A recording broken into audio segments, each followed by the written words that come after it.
On Raider Nation, we got a loaded show for you guys tonight. Keyron Crawford signs his deal. Kirk Cignetti comes on here, man, lays down the law for a lot of people that say Fernando Mendoza's a nerd or a choir boy. Justin Jefferson trade rumors. We've talked about this before on the show. That and a whole lot more on this edition of the Just Win Baby podcast, brought to you by the Silver and Black Lounge. Let's get it. Which team, by colors alone, is identifiable around the world?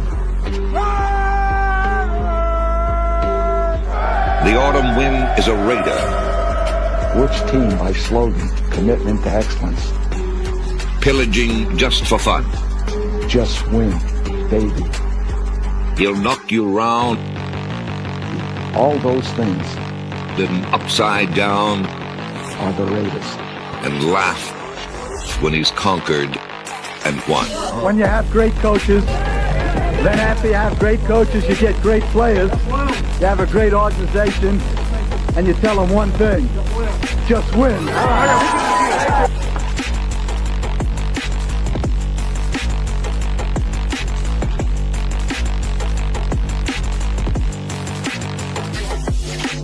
He's blowing up.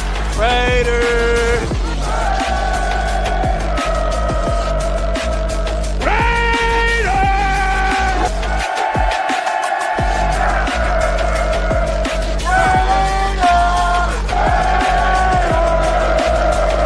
Just win, baby.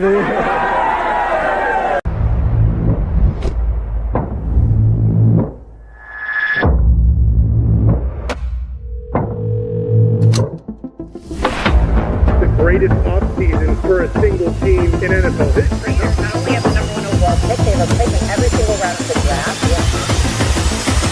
Welcome to the dark side, my friend. Let's go, baby. Raiders select Justin Jefferson. Houston, Bowers made the catch!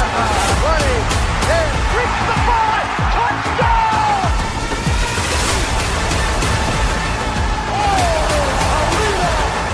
Over the middle, plucked up in the air, and picked off by Mack!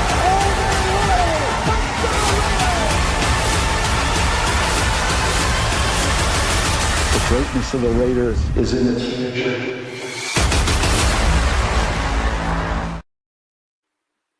Yo, what is going on, Raider Nation, man? Welcome to another edition of the Just Win Baby podcast, brought to you guys by the Silver and Black Lounge, man. I'm your host, RaiderBen. Joined in with me, my guys, as always, man, the homie Black, the quarterback, my boy, and NuttyRaiderNate. What's going on, fellas? Dirty should be with us here in a little bit, man. Appreciate y'all. What's going on with you two fellas? Same old, just a different day. Another day in paradise. What's cracking? Yep. Chilling. Another day above ground's always a blessing, right, guys? Can't complain. Yeah. Hold on, the neighbor's dog is going kind of crazy. I'll be right back. Yeah, no doubt. So we got a couple things to talk about, guys, tonight. As I said in the intro, Keyron Crawford has officially signed his deal. I know there was a lot of people that was really worried about that. They thought there was some BS going behind the scenes with Keyron Crawford. That's not the deal. We actually signed his contract, so that's good. Rich Eisen has current Indiana Hoosiers coach Kirk Cignetti on his show, and asked him, what was his thoughts on, is Fernando Mendoza too nice? You know what I'm saying? Is he a nerd? You feel me? I never knew that was an issue talking about the quarterback position, but we'll talk about that. Tom Brady gave a quote, or gave some advice to Fernando Mendoza. Fernando Mendoza hasn't talked a lot about what him and Tom Brady's conversations have been about, but he did spill a little bit, man. So we'll talk about that. Ryan McFadden, a guy that covers the Raiders, man, very close to the building, has a tweet talking about Fernando Mendoza and his progression so far in OTAs. We'll talk about that and the Justin Jefferson trade rumors, man, that, I know myself, NuttyRaiderNate can attest. I'm not sure if Black was on the show, but we talked about months ago. I said, if Max Crosby he didn't want to be here, he's disgruntled, and Justin Jefferson was disgruntled, trade him straight across. That's obviously not going to be the issue. They want a first round pick is what I'm hearing. But yeah, we'll talk about that. So before we get into it, man, once again, we appreciate everybody for coming by the show. Take 2 seconds to help us by hitting the like button. We don't ask for much over here. All we ask is to hit a like. And if you don't like it, bro, dislike it. Let us know in the chat what you didn't like about the show. And also, as you guys are tuning into the chat, let us know where you're watching the show from, bro. We're always interested to know where our viewers are tapping into the show from. So, first topic of the night, Keyron Crawford. Keyron Crawford signed his rookie deal. He was in the building earlier this week, signing his contract. It is official, ink to paper. I really had no true concern about it. I know there was some Raider fans that were trying to make something into out of nothing, but that's just the way it is. I'm glad that he is signed. Obviously, the Raiders still got to work out the contract with Fernando Mendoza and Jermod McCoy, who I do believe are still unsigned as well. But I do feel like all that shit will get itself situated by the beginning of training camp, hopefully sooner. So I know we ain't really tripping off it too much, bro. But how you feel about Keyron Crawford finally, actually being under contract now? Or Black?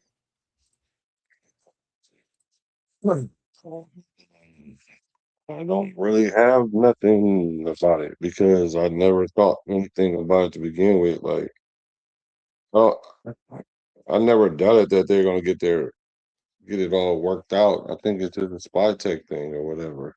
They're just trying to work the numbers so they can do whatever it is they do, because in a couple of years or so they're gonna have to start paying a bunch of people. So he just getting the house in order. I'm not too worried about it. I wasn't really thinking about it too much, but it's news. So the news is he signed. So I guess we'll be excited when Mendoza signed and Jermod signs. So it's cool. I'm happy for him. Get your paper, man.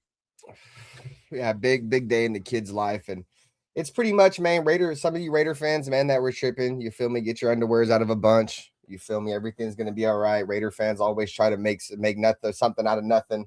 It's the way Raider fans are, bro. We're like super drama. Everything's like fucking the end of the world. Like I said, I blame it on Stockholm syndrome. I blame it on plenty of years of being mentally abused by the Raiders, and I understand it to a point. So that's why I'm over letting y'all know he is signed. There's no more concerns over it. You guys don't have to be like, oh no, there's something going on behind the scenes. He don't want to sign. Like, oh, it's busted draft pick, whatever, bro. Y'all just chill. Everything's good now. We are straight. So we are gonna jump into. We'll come back and recap that with Nate. Rich Eyes. Let me ask you this before we get into Kurt Signetti on the Rich Eisen podcast, talking about Fernando Mendoza being too nice or considered being a nerd. Let me ask you guys first in the chat. Hey, chat, do you think being a nerd is a bad thing for an NFL quarterback? Let me know what you guys feel in the chat. But let me ask you that same question, Black. Like, you think being a nerd is a bad trait as a quarterback? Or should I say, do you think Fernando Mendoza is a nerd, or if that even matters? It matters. Yeah, it matters. Like, I don't know. Like, a nerd. I don't know. It depends on how we define a nerd. Like, if we talking about like Revenge of the Nerds, like, yeah, then that's a problem. Like, it's not a problem because you got a guy that's gotta be competent. But the thing is, you need to have a quarterback that can relate to everybody. Like, yeah, you could be the smartest guy in the room and all that other stuff, but you gotta be able to relate to everybody. Like Mendoza, he gotta hit the blunt every now and then. You know what I'm saying? Like, nerds will never hit the blunt. So yeah, you gotta be, and I just mean that. I don't mean that literally. I may, but I don't literally mean it literally. But you gotta be able to relate. So to be a nerd is a good thing because the position requires that. But also, you can't be too much of a nerd where you're not relatable. So I don't think he's that way. He went to Cal Berkeley. Like, you know how many cool nerds is at Cal Berkeley? You know what I'm saying? Like, I've been on Cal Berkeley campus. I took classes on Cal Berkeley. I'm a nerd, but I ain't a nerd like that. So, so it just depends on how you define a nerd. But if he just a straight up geek, then probably not, because you still gotta want to run through the wall for the guy. And if he can't relate, then you're not gonna do it, even no matter how nice he is, how smart he is, or how cool he is in the head. So yeah, I don't think he's going to be an issue. Well, I mean, so my answer to that would be, I felt like Peyton Manning's a fucking nerd, dude. You know what I'm saying? You gotta sit here and try to say, like, I don't think Peyton Manning, just looking at him, he would look like any player be able to relate to him at all, bro. He looks nerdy as hell. You know what I'm saying? But guess what? Peyton Manning is arguably, I'm gonna say this, bro, and I said this before. I think Peyton Manning's better than Tom Brady, bro. I think Tom Brady was just in a better situation, bro. But we talking about arguably one of the greatest quarterbacks to ever touch a football field in Peyton Manning, bro. Like, nobody thought this dude was cool. Everybody thought that dude was a fucking nerd too. And like I said, I don't want to sit here and make it about that. But, you know, I know there's a lot of Raider fans. Oh, he's too nice, or he's a nerd. Like, I didn't know any of that shit mattered, bro. Like, personally, I didn't know any of that shit mattered, but apparently it did. So Curt Cignetti, it matters to the point so much to where Curt Cignetti was asked about it on the Rich Eisen show. Shout out to the Rich Eisen show. This is credit to the Rich Eisen show for you letting us use his clip on the Just Win podcast, Just Win Baby podcast, brought to you right here by the Silver and Black Lounge. What up, Circus Raider? He said Nathan Peter Goat. Okay, so we're going to share the screen. So this is head coach Curt Cignetti on Fernando Mendoza. And we got Dirty Raider pulling up right now, too. So let's see. What up, Dirty? So for Curt Cignetti here. How y'all doing? Shit, chilling, man. Just getting into this interview with Indiana's current head coach, Curt Cignetti. When he was asked him about a lot of people say that Fernando Mendoza is too nice or too much of a nerd to be a successful quarterback in the NFL. So that's pretty much where the topic is now. What up, Jerry? What's up, guys? So if you don't mind me hitting the Wayback Machine, because I've been wanting to ask you this question for months.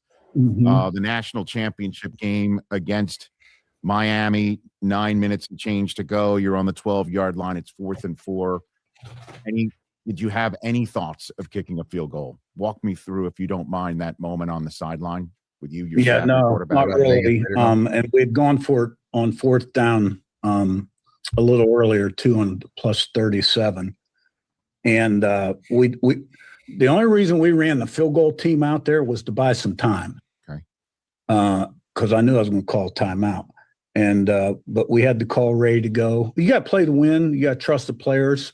Put the pressure on the defense. I learned when I was a younger head coach, you know, a couple times maybe guilty of playing not to lose. You got to trust the players. You got to trust the players to make the plays. And you look Mendoza in the eye. What's that like? Or you're just he already earned your trust a million ways to Sunday or Saturday at that point in time, or Monday. Yeah, well, you know, it's not a super complicated play that we dialed up, but there were RPOs involved, and they were in an advantageous look. And you know, he played his best football with the game on the line, and it was just a matter of here's a play, let's go. When did you learn he was special? That part, Willie Wayne. Curt, when did you learn that? I really liked him at Cal. I thought he had a lot of talent. And I mean, you know, Georgia and Miami were the final two we had to overcome to get him. So check that out, chat. I didn't know that until I had heard this clip. Mendoza chose to go to Indiana over Georgia and Miami. You know what I'm saying? They was in a betting battle in the transfer portal. And there you go. Like, he could have went to Georgia, my squad. But nah, he wanted to go to Indiana. He could have went to Miami. And he was like, man, fuck y'all. Because obviously they did him dirty and sent him and obviously didn't want to rock with him. That's why he had to go to Cal. But that's interesting. You know, he turned down Georgia. I did not know that. So, I mean, you know, he wasn't an under the radar guy by any means. Needs some work in the pocket, footwork wise. He didn't have great protection. Stop it right there. Stop that. All right, stop. Yeah, see, this is the part I've been trying to get people to understand. Because I hear people say this all the time. He's a Heisman this and he's this and going under center shouldn't be that bad. And I keep trying to reiterate, like, that stuff, the smallest things in quarterbacking is the footwork. Like, that's the most important. Like, knowing the plays, that's a given. You got to know the plays, because if you don't know the plays and where to line up, you're never going to be on the field. But if you're on the field it's important that you know the footwork, and he can't. He needs to work on his footwork then. He still needs to work on his footwork now, especially now being that he wasn't never under center, because that footwork constitutes the timing of everything. So that's why I'm saying like he needs time to sit back and watch and practice before he even hits the field, because he only been on like under the center 3% or less of the time. I think like 3 times all his whole career. So that is important. I'm glad he said that so people can actually hear it from his head coach. Yeah, and we was talking about it a couple weeks ago when we were like, it's the little things, bro. Like just taking the snap. You feel me? Like taking a snap from under center compared to taking a snap from shotgun, 2 completely different things, bro. Like completely different. The footwork is different. When he's in the shotgun, he really hardly ever has to drop back. He's just gonna fucking catch the ball, and unless it's like a rollout or something, dude, he's just gonna catch it and throw it. You know what I'm saying? You're talking about an under center quarterback. I mean, the traditional 7-step drop backs are pretty much done in the NFL because pass rushers are just too good nowadays. But, you know, when you have a 3-step drop and a 5-step drop, especially when there's a play action included or when there's a play action included, that quarterback has to take his eyes off the defense for just a split second, bro. If his footwork's bad, bro, he's going to stumble. How many quarterbacks have we seen in the NFL come in the NFL, bro, and they try to do play action out of an under center, bro, and they fall. They stumble down to the ground, bro. It happens a lot, bro. And that's going to be a big thing that Fernando Mendoza, I'm going to be worried about off the rip, bro, is how is he going to be able to execute play action? You know, how is he going to be able play action under center? That's really my biggest thing, because I think that's where the true footwork comes from as a quarterback. You'll see it the most, bro, is like on play action, because when they head turns back around, bro, they got to make sure they feet in the right spot to where they can deliver that ball. Because, you know, people think, you know, throwing a football is just your arm, when a lot of throwing the football, bro, is with your lower body, you know, your explosion from your lower body. So well, that's where you throw the ball from, is from the waist, from the hips and all that. Yeah. And as far as the play action, you taking your eyes off the ball, you taking your eyes off the defense more than a split second. It's got to be at least like 1.5 to 2 seconds, because you got to sell the run. Because the moment that you take the snap, you're turning to the running back as if you're handing off the ball to make sure he gets the ball. That's why you saw Peyton Manning had his hand out all the time, every time the same way, looking the same way. And so then that way, when the running back finally goes by you, then you key the safety. And the only thing you're really looking for, not the only thing, because people take stuff literally, but the primary thing that you're keying up is to see whether the linebacker bit in on it, or if the safety really was the safety, but if the safety bit in, because you know what route you're trying to game the safety on. So if he takes that step up, then you know you got money right there. The difference when you catching in shotgun, you're gonna take maybe like 2 steps back, maybe like 2 baby steps back or whatever.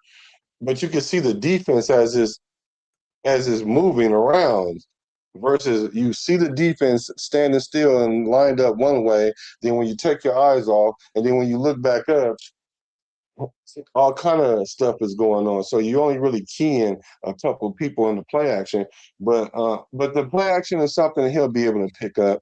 That's not necessarily the hardest part. The hardest part is the 5-step drop, the 3-step drop. Sometimes there will be a 7-step drop, depending on what you're running, and if you're able to game that or sketch that or scheme that. Like you said, because they don't do it as much, because the DNs get around that corner and you already got the depth right for him to come right at you. And if you're not the type of quarterback that steps up in the pocket or know how to navigate the pocket without having to get up out of there, then you're going to get sacked. But Mendoza will be fine. He just need to get his footwork, and that just takes time. That just takes hours of doing it. He could that kind of shit can be coached. I think Mendoza's got things that can't be coached. You know what I'm saying? Like his attitude, his knowledge of the game. He's got all the great traits. You know what I'm saying? But footwork, I think that's to be a given, especially when he's never played a ton of under center. It's so crazy, chat, because like we're going from we drafted a quarterback that plays like no under center. You feel me?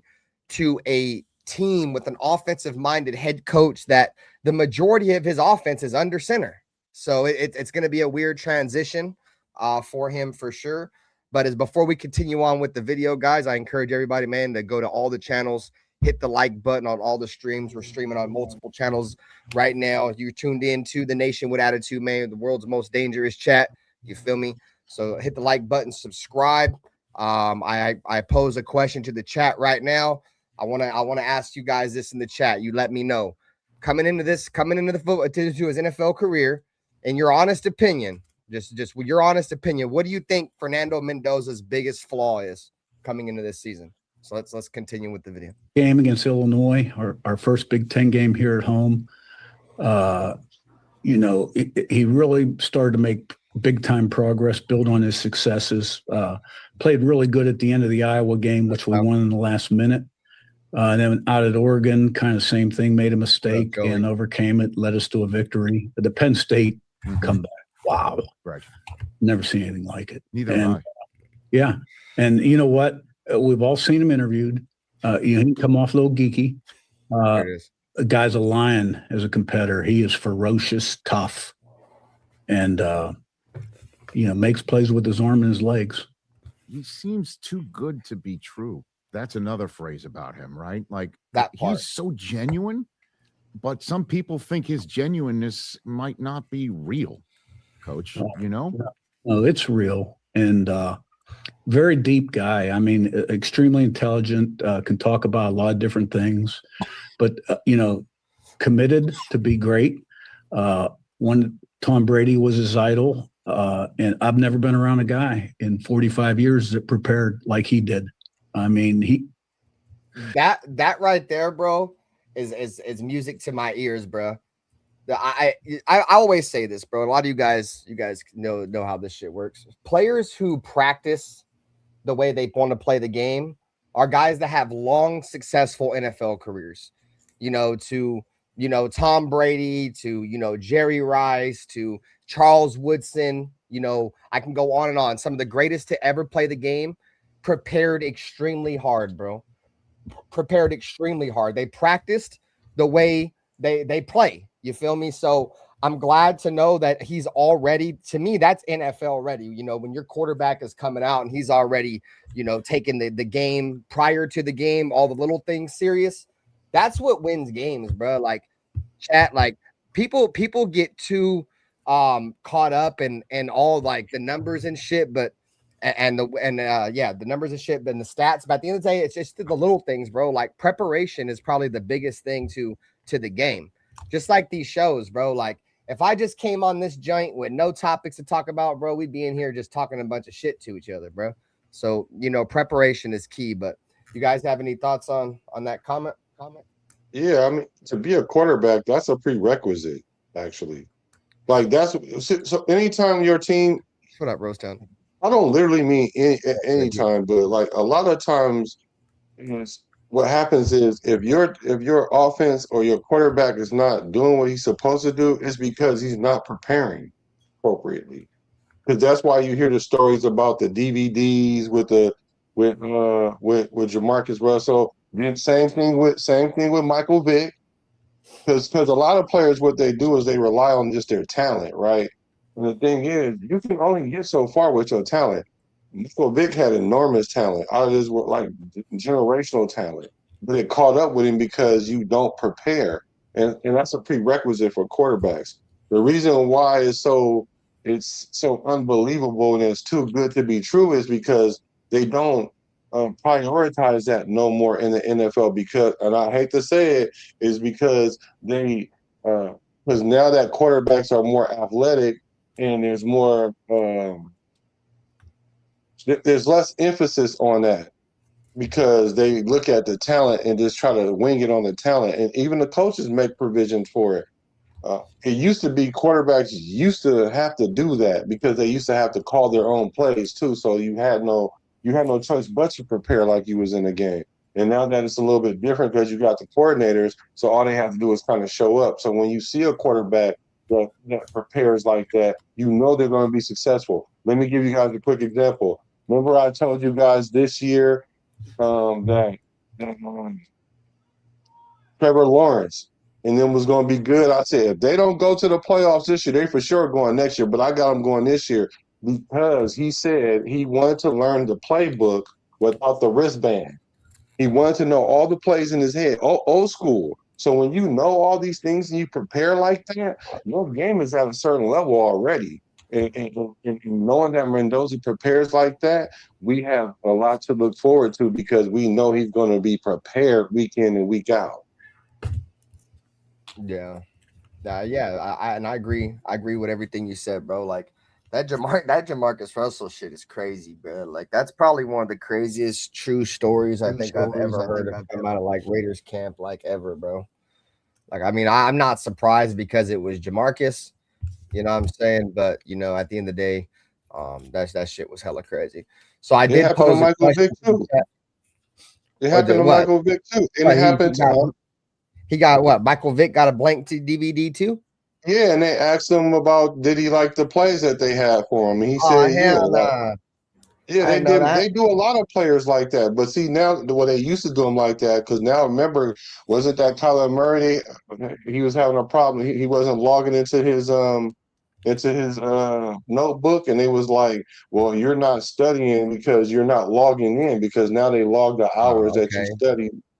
Remember, so that's essentially the same thing now, except for they had to because they didn't have the technology back then. Because they'd be like, "Did you watch the tape?" And they'd be like, "Yeah," and they know they'd be lying, but they can't prove it, so they give you a blank disc and they know you lying. So, dude, Kyler Murray was a first-round pick for the A's, bro, and I bet you the Cardinals were wishing they probably just let his ass go to the A's, gang. I ain't gonna lie, that shit is crazy. So I did propose a question to the chat a couple of minutes, guys. I said, I want to know what your guys' biggest concern or flaw was for Fernando Mendoza coming into this season. You got a couple answers. Willie Wayne says he's inexperienced at pro ball. That's really it. Let's see. Jerry said it seems like Fernando's having an accuracy problem right now from what he's hearing. Bruce Willis said his biggest concern is his feet, but he'll be just fine. A smart young man will fix that problem. I agree. Like I said earlier, I think that is something that can be coached up. Let's see. I know Anthony Vincio is down here on some hate and shit. Let's see what Fernando Mendoza said, but Anthony Provencio said. I gotta find that comment. Where is it at? Where is his footwork though? Being a fucking cornball, Anthony Provencio's hating fucking ass. Yeah, but the answer is his footwork though. That's the thing that he needs to work on the most is his footwork. Yeah, no, for sure. That's probably like 80% of the quarterbacks in the NFL too, like still right now. Yeah. So we just posted an overreaction statement in the chat. The statement was overreaction. Are the Raiders playoff bound in 2026? Post 1 for an overreaction or 2 for reality. Willie Wayne says it's an overreaction. Charm City with an overreaction. Sal with an overreaction. Bruce Willis said it's reality with some luck. Let's see what else we got here. Only flaw is he's a rookie. Faster decisions he will adjust. Circus said regarding the comment about his biggest concern is he's not a client of Circus Raiders Law Group. I can make all these nerds allegations disappear. What up, Frank Weber? What up? Frank Weber said it is an overreaction. So that's how we feel. So let's finish this video. We'll get into a statement. I got one thing. I'll be right in. Oh, sorry, bro. I didn't know you was back, gang. No, I thought you went and took a shit and fell in the toilet or something, gang. I ain't gonna lie to you. Yeah. What up with you, though, bro? I didn't even wash my hands. Ain't nothing wrong with that as long as you ain't shaking my hand or smoking my blunt, dude. We're good. Fecal matter in his nails. He got feces in his nails. That shit bother me. That if you don't wash your hands at home, goddamn, you damn sure ain't wash your hands in public. What up, Raider Ryan? Saludos. I'm with you. I'm trolling Ben. Big troll. Big troll. Yeah, but one of my gripes about Mendoza, he takes way too many hits. He thinks he's Superman. I like that he lays it out for his team, but we got to chill back on that.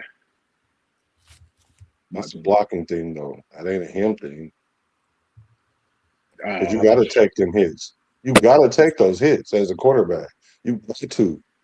Because then what? Because what's the alternative? That he run or what? That's the only alternative. Yeah, he should find a way not to take those hits. Yeah, the lineman. The lineman. He had a lot of time last year. I don't know. It wasn't Because all you the got to linemen. understand, he's not looking at the. He was He's not getting it out looking of his at hand. the. Yeah. He ain't looking at the player that's hitting him, and he's looking down the field. The only, I mean, you can feel the guy coming, and you might can move to the left or right a little bit, but you're still gonna take that hit. It's all timing. He's got to get rid of the ball. That's what I'm saying. But instead of taking those hits, either tuck it and run or get out of bounds or whatever you need to do. Take care of himself better than he has been. That's the whole line. He got knocked out of the playoffs against Ohio. Was it Ohio or Oregon? He got knocked out like the first play. That was Ohio. It was just him and dude. It was like slow motion. It was like you saw it coming. He took the hit and he got knocked out for a play. And he's a young player. I mean, he'll learn. I mean, he's going to have to learn too. It's obviously going to be different in the NFL. Obviously, these guys like Black say, it's grown man's paying other grown man's bills. You know what I'm saying? Yeah, so and they're faster. Going to be different. Exactly. So I think he's definitely going to be coached up.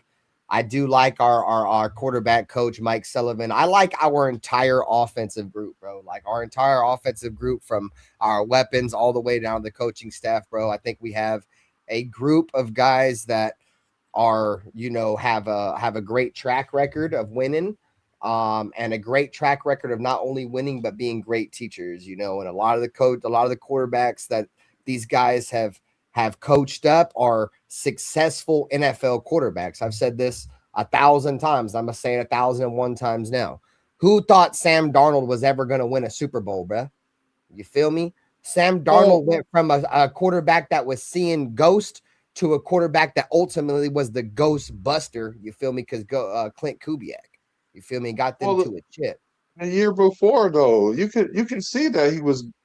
The year before, you could see that he was on the cusp. The only difference between last year and this year is, I guess those ghosts y'all talking about, them wasn't no ghosts. Them was real dudes hitting him. He wasn't moving because there wasn't nobody there. That was his actual statement. That's all I'm saying. No. I know that's what they were saying. I ain't saying you said that. I'm saying like they were actually hitting him. So if you guys look at how he moved in a pocket this year versus last year, you can see that little half a step that y'all talking about, that you can't take those hits. Yeah, okay, you can't take those hits if you're not navigating the pocket. Mendoza navigates the pocket. And I'm not saying you're wrong, Nate, because he does need to navigate the pocket a little bit more. But what I'm saying is those hits, you got to take those hits. Those hits, that just comes with it, because at the same time, it's coming, but you're buying time for your receiver to get open. You're literally putting your life on the line. Room for improvement. Thank you. But no, you have to do that because there's not time. He's going to take no hits, extra time. You need to take less of them. You got to go run out of bounds. You got to. Yeah. That's how you see ghosts. That's when you start seeing ghosts. You don't have to stand there and take all those hits, bro. You don't. No, I didn't say all of them. Let's not do that. Majority of them, you have to. You can't think in your mind, I'm going to either run out of bounds or run out the pocket. No, you got to stay in there. Period. No, that's not what he's saying. That's not what he's saying. I see what your point is, but that's not what he's saying. Some of these passes, he stands there.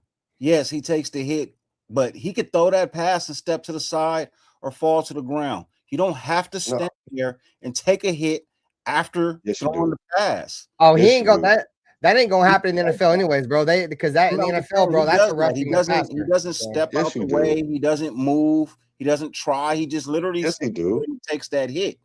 But you can do better than that. You can do better. You could always do better at everything. But what I'm saying to y'all is, what I'm hearing is, okay, he has to throw the ball and fall, or he got to move out the way and avoid the hit. No, there is no time to do all that. You only get like 3.5 seconds to throw the ball, man. You ain't got time to be doing all that. And if your mind is thinking that, that's how you see the ghosts. Because sometimes you're gonna be thinking that, and there's not a person there to do that. That's where the term comes from. Because if you're looking at the defender coming at you and you're trying to gauge where your receiver is, you already dual-minded. So you know the guy is coming. So you either gotta take that half a step so you don't take the full hit, but you're gonna take that hit. I'm sorry, the quarterback is the most hit player on the field.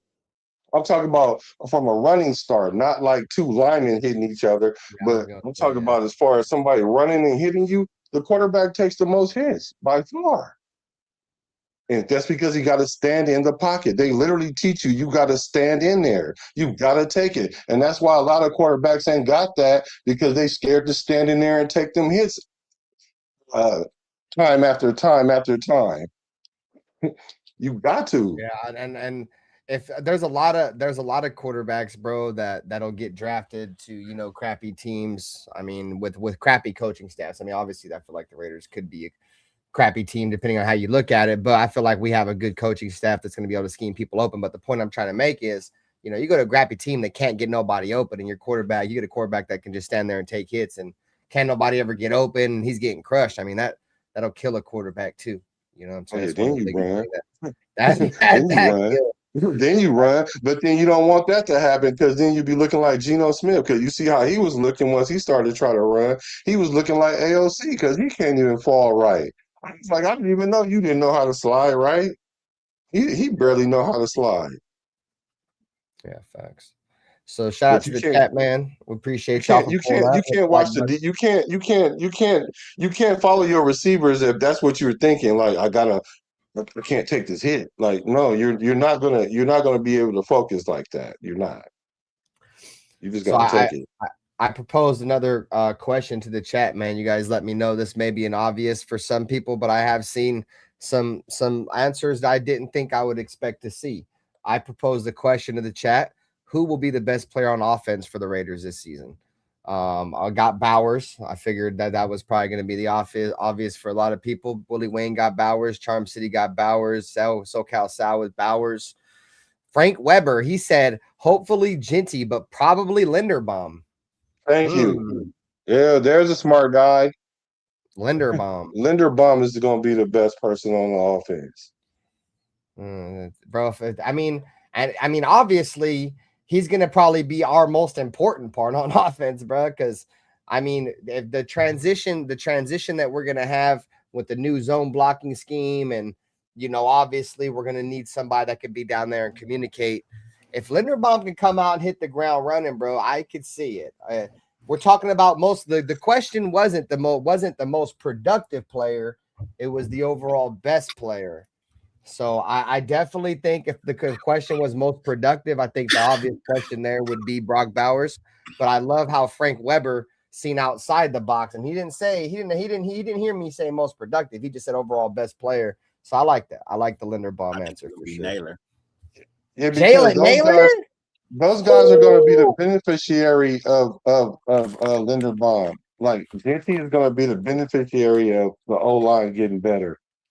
Anybody, I mean, any wide receiver, anybody, Bowers, he's going to be the beneficiary of the line calls that we're going to have from him. Like you said, learning the new scheme, the run scheme, he's going to settle all that down. Like, Linderbaum is by far. Webb must be watching. He must be coming to my channel a lot, because he's one of the smart guys on YouTube.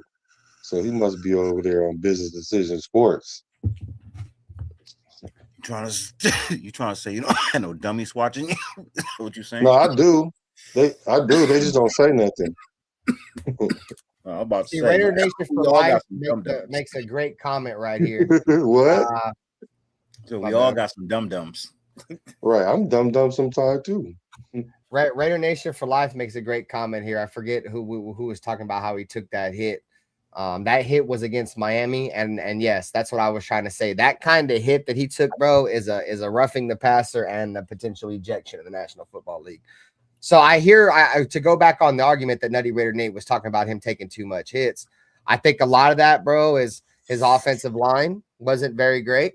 You know what I'm saying? And also, you know, those kind of things that are allowed in college football, bro, if he takes hits like that at the next level, bro, unless, I mean, we've seen Derek Carr take a ton of abuse, bro. So I'm not going to go out and say for sure. But a lot of that should be pass interference, bro. And they're not going to hit Fernando Mendoza like that in the NFL, just because that's not allowed. In college, the hits that Fernando Mendoza was taking is the reason why people watch college football, because there's dudes out there trying to kill people to make it to the league, bro. And they obviously, the entire college football world had a target on Mendoza's back. You know what I'm saying? But in the National Football League, that's a fine, that's an ejection. Like, yeah, that's a great comment, Raider Nation for life. So, and I mean, to go back on it, you feel me? Like, I don't want any of my quarterbacks taking too many hits, but if you look back at the history of Clint Kubiak's offense, the way he runs the ball, damn near just as much as he passes the ball, I don't think the quarterbacks, the ball is going to be in Fernando Mendoza's hand to the point to where we're going to have to be worried about, you feel me, him taking a ton of hits. I mean, Sam Darnold didn't take too many hits. A lot of the offensive coordinator, or a lot of the places where he's played offensive coordinator role, the quarterbacks did a good job of not taking too many hits. So, but y'all right about the hits. I'm not saying you're supposed to go in there and be a tough guy and take all the hits. No, especially hits outside of the pocket. What up, still, man? I'm just saying, I'm talking about passes. If he's throwing the ball and a dude take a step and a half, and he hits you, and you say, well, you could have avoided that. No, it ain't no avoiding that. That's the gut check. That's the gut check. That's how I promise you, when your teammates see that you're doing that, and especially your receiver, they understand that you're putting it on the line for them all the time. They get it. They understand it, because there is no, the play happens so fast. I'm telling you, you can't avoid them like that. But them outside of the pocket ones, don't take them. Yeah, slide, jump, fall to the floor, anything. Do the AOC. Throw it out of bounds. He's smart. He know his limitations. He ain't gonna take too many hits. So let's go ahead. And so we finished the first segment. We appreciate you guys, man, who have sat through and listened to the stream so far, man. Do us a favor. Go to all the channels, man. Hit the like button on all the channels. Subscribe to all the channels. We do appreciate you guys taking some time out of your night, chilling with the Silver and Black Lounge, man, on the Just Win Baby podcast, man. Next topic we are going to get into is advice. So Fernando Mendoza has kept it very low key and hasn't really wanted to speak on too many things that Tom Brady has shared to him about moving on to the next level in the NFL. But he just recently came out and made his first statement on what Tom Brady has told him as he moved in the words of advice coming to the next stage of the NFL. So here's the graphic we got. So advice from Tom Brady when he was asked, Tom Brady told him what he said as a quarterback is you need to be the most everything. Mendoza said, you need to be the most competitive. You have to have the most leadership. You need to be the toughest mentally and physically. You got to embody all these things and lead by example before getting the respect from your teammates in order to lead effectively. And that really resonated with me. So I love that, bro, because I agree. Your quarterback has to be the NFL is full of alphas, bro. Your quarterback has to be the alpha of all the alphas. I don't even know what the fuck you would call the alpha of the alphas, but yeah. Apex. Apex. Yeah, the apex. There you go. So he's got to be the smartest, you feel me, the most physical, you know what I'm saying, the toughest motherfucker on the team. You know what I'm saying? So and that resonates with me because, I mean, at least in terms of a lot of that we've seen in Fernando Mendoza's college playoff run at the end towards his national titles. You know, he was the toughest motherfucker on the team. He was out there absorbing all those hits, putting everything on the line for his team. So I thought that was a great comment from Tom Brady. What was your thoughts on it, Black? I think Mendoza said this one time. I didn't know that Tom Brady said this to him, but he said this before, right? And so now when I hear that Tom Brady said that, see, they've been in Mendoza's ear, really. They already been like, even that little thing about Mr. Brady, and he like, call me Tom. That my dad's Mr. Brady. Like, they already probably had that conversation before. Not saying that it was planned or anything. What I'm saying is Mendoza is so respectful that Tom Brady told him that kind of already, or something to that degree. So all I'm saying is I think they already kind of been molding this guy. but it's a long process, guys. Let's get our minds wrapped around that this is a long process because we're trying to get it right this one time for the one time, because look how far in between that we have the opportunity to do that. So we're trying to actually get it right this time. So let's not rush it. And see, to piggyback off what you were saying, bro, I think I've had this conversation with Dirty before. We've had a debate back and forth about patience. Like Dirty's like, motherfuckers don't want to be patient no more. And a lot of Raider Nation, I get it, bro. Teaching patience to Raider fans is tough. I mean, trust me, bro. I've been a fan since 2004. I've seen 2 winning seasons. 2 winning seasons, bro. You feel me? Like, I've been nothing but patient. So the fact that I actually see that the Raiders, in my opinion, I think the Raiders are finally trending upwards in terms they're finally starting to do things right. And as long as the Raiders trend upwards, I'm cool with being patient. We've said this before, bro. Like, it takes, I mean, look at Gruden's first tenure. For first tenure and second tenure, it was what, 3 seasons in before the Raiders were actually doing shit? You know what I'm saying? Jack Del Rio, second season. It's good. This season, I don't have a ton of expectation, but that's fine. I don't think the Raiders are built to win this season. They might if they make a trade that we'll talk about at the latter part of the show, but probably after this topic, we'll talk about the whole Justin Jefferson shit. But for the time being, I feel like the Raiders are just going to go out there. They want to see what Kirk Cousins can still bring. You feel me? That and let Fernando Mendoza develop and get him ready for his first season as a full starter, which I think is going to be next season. So I think that's the plan this year. But yeah, we got to be patient, bro.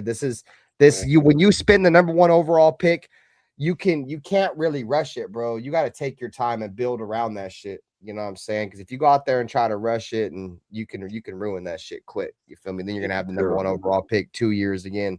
You feel me? We'll be in purgatory for like 5 more seasons if we get this wrong. We'll be done for like another 5 more seasons. Yeah, there'll be a lot of Raider fans that'll probably jump off a cliff at that point, dude. What up, Alfredo? But the thing about it is, we're trying to win now, and we're planning for the future. We're doing 2 things at one time. We would have never got Kirk Cousins if we wasn't trying to win right now. I agree. We're not getting Kirk Cousins because he's just a camp body or something like that. We're trying to win right now. And they've been saying that. It's been players that saying that. We're trying to win right now. Like major players on the team saying we're trying to win right now. But we are working the long game too. Don't get it twisted. We're working the long game at the same time. I know it's rare for us because we usually can't do one thing right.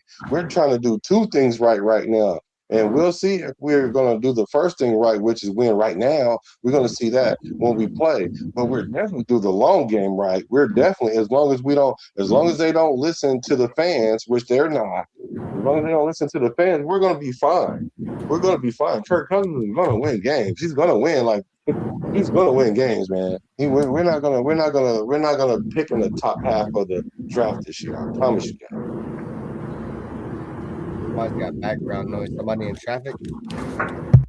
Somebody pulling up on that's NuttyRaiderNate. Yeah, it sounds like you got like a fan blowing. Or are you in traffic? Might be my fan. Yeah. Oh, shit. Yeah, boy. And yo. Let me see this. I can face it. All right, here. Try it now. Yo.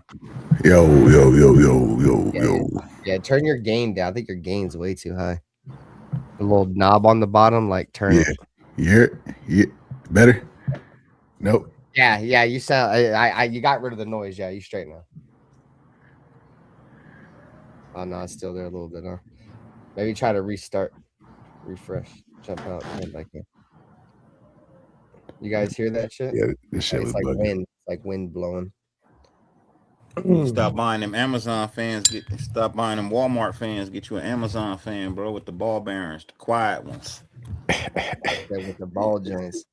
Okay, I don't really hear it anymore. I ain't gonna lie. Yo.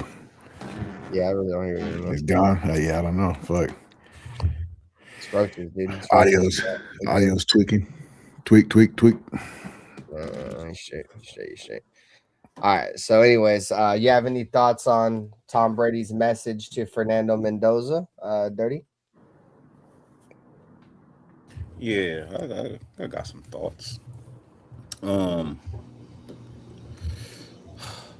One, I don't know what a great quarterback is supposed to say to somebody. You know what I mean? Like, especially when you're the owner of the team, like you supposed to fill them with greatness. You know what I mean? So I'm not surprised that he told him something great, but the whole thing is, yeah, I could tell you something, but are you gonna follow through? Are you gonna make it happen? And if you do, how long is that gonna take? For me, I'm patient. I've been waiting, right? But I'm not gonna patiently sit around and wait for bullshit. That So part, agreed. get your act together, do what it is you need to do, learn what it is the fuck you need to learn, and let's get this shit moving. I ain't got time for no more bullshit. This shit is getting to be annoying. Shit is getting to be real fucking annoying. So, go out there, win your position, and win me some fucking games. Yeah, I actually got called crazy from my own father, dude. Rest in peace for being a Raider fan, dude. He was like, dude, I don't know what the hell you're watching, but this is dreadful. He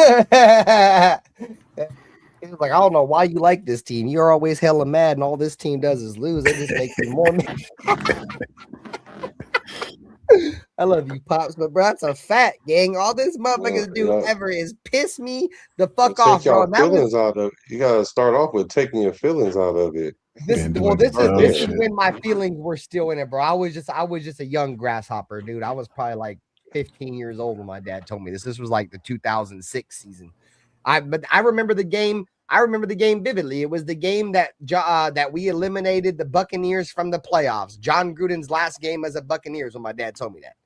Because we was about to lose that joint, and I was pissed. And then Michael Bush just went absolutely diabolical, dog, in the fourth quarter and just ran all through the entire Tampa Bay Buccaneers defense, dog. I remember that game vividly, bro. And I would just like it was so bittersweet, bro, because I got it. Like my dad hit the nail on the head. Like, I don't know why I like these motherfuckers, dog. I have no ties to football at all. Obviously, I said this before. My pops, I had nobody in my family that watched football. My dad was a Atlanta Braves fan. He liked baseball. One day I just started watching the Raiders, and the rest was history. So I don't know why I like them, dog. I don't know why I don't know why I still to this day put myself through mental abuse, but I've been doing that for a very long time. But like I said, it was bittersweet because my dad was hitting the nail on the head, but the Raiders ended up winning that joint. And on top of the fact, John Gruden, his like first year not being there was like my first year of being a Raider fan, bro. And he went to another team and beat us, and I got to see we get his ass fired, gang. I was like, hell yeah, John Gruden, you son of a bitch. How about that, cocksucking motherfucker? Yeah, you won the Super Bowl. We just got your bitch ass fired type shit. You know what I'm saying?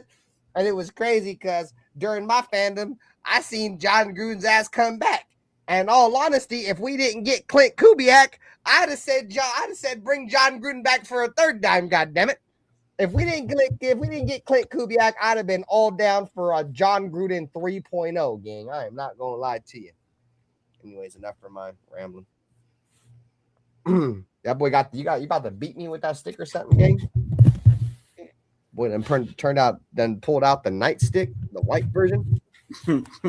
Attitude adjuster. This motherfucker got one of the mini bats. Son. Yo. Anyways, never mind. You right. I think you keep going because I was about to. NuttyRaiderNate, you got any thoughts on the Tom Brady advice? The only advice that Fernando Mendoza has publicly came out and said that Tom Brady has given him.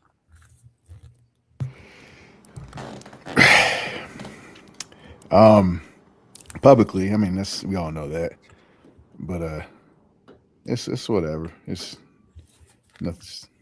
what it is. Hey, you want him to start game one? I forgot how you felt about it. You want him to start the first game? No, I want him to sit as long as possible until Kirk Cousins can't go no more, whatever that looks like. Because I know people get in their feelings. It's right here on the screen, Jerry. Start throwing around the injury thing, but It's part of the game. Yeah, definitely part of the game. So eventually, yeah, when the time is right, for sure, put him in there. But I don't think there's no. What's the point of having Kirk Cousins? Right. I agree with I that. mean, let's check this out, gang. Let's check this out. So let me ask you this, and I'm gonna relay this or compare this to a different time in Raider time. If Kirk Cousins goes out there and absolutely balls the fuck out in preseason, do you start Mendoza or do you start Kirk Cousins? What? If who balls out? If Fernando Mendoza goes out in the preseason and just goes diabolical crazy, dog, are you starting? Are you still going to start Kirk Cousins? Yeah. Oh, okay, I said that backwards. Okay, my bad. Thank you. That's why I have co-host. Thank you, sir. So yes, so Fernando Mendoza has a great preseason and balls out. Do you start Kirk Cousins still? Yeah, it's preseason. That ain't even a real game. They're not running real defenses like that.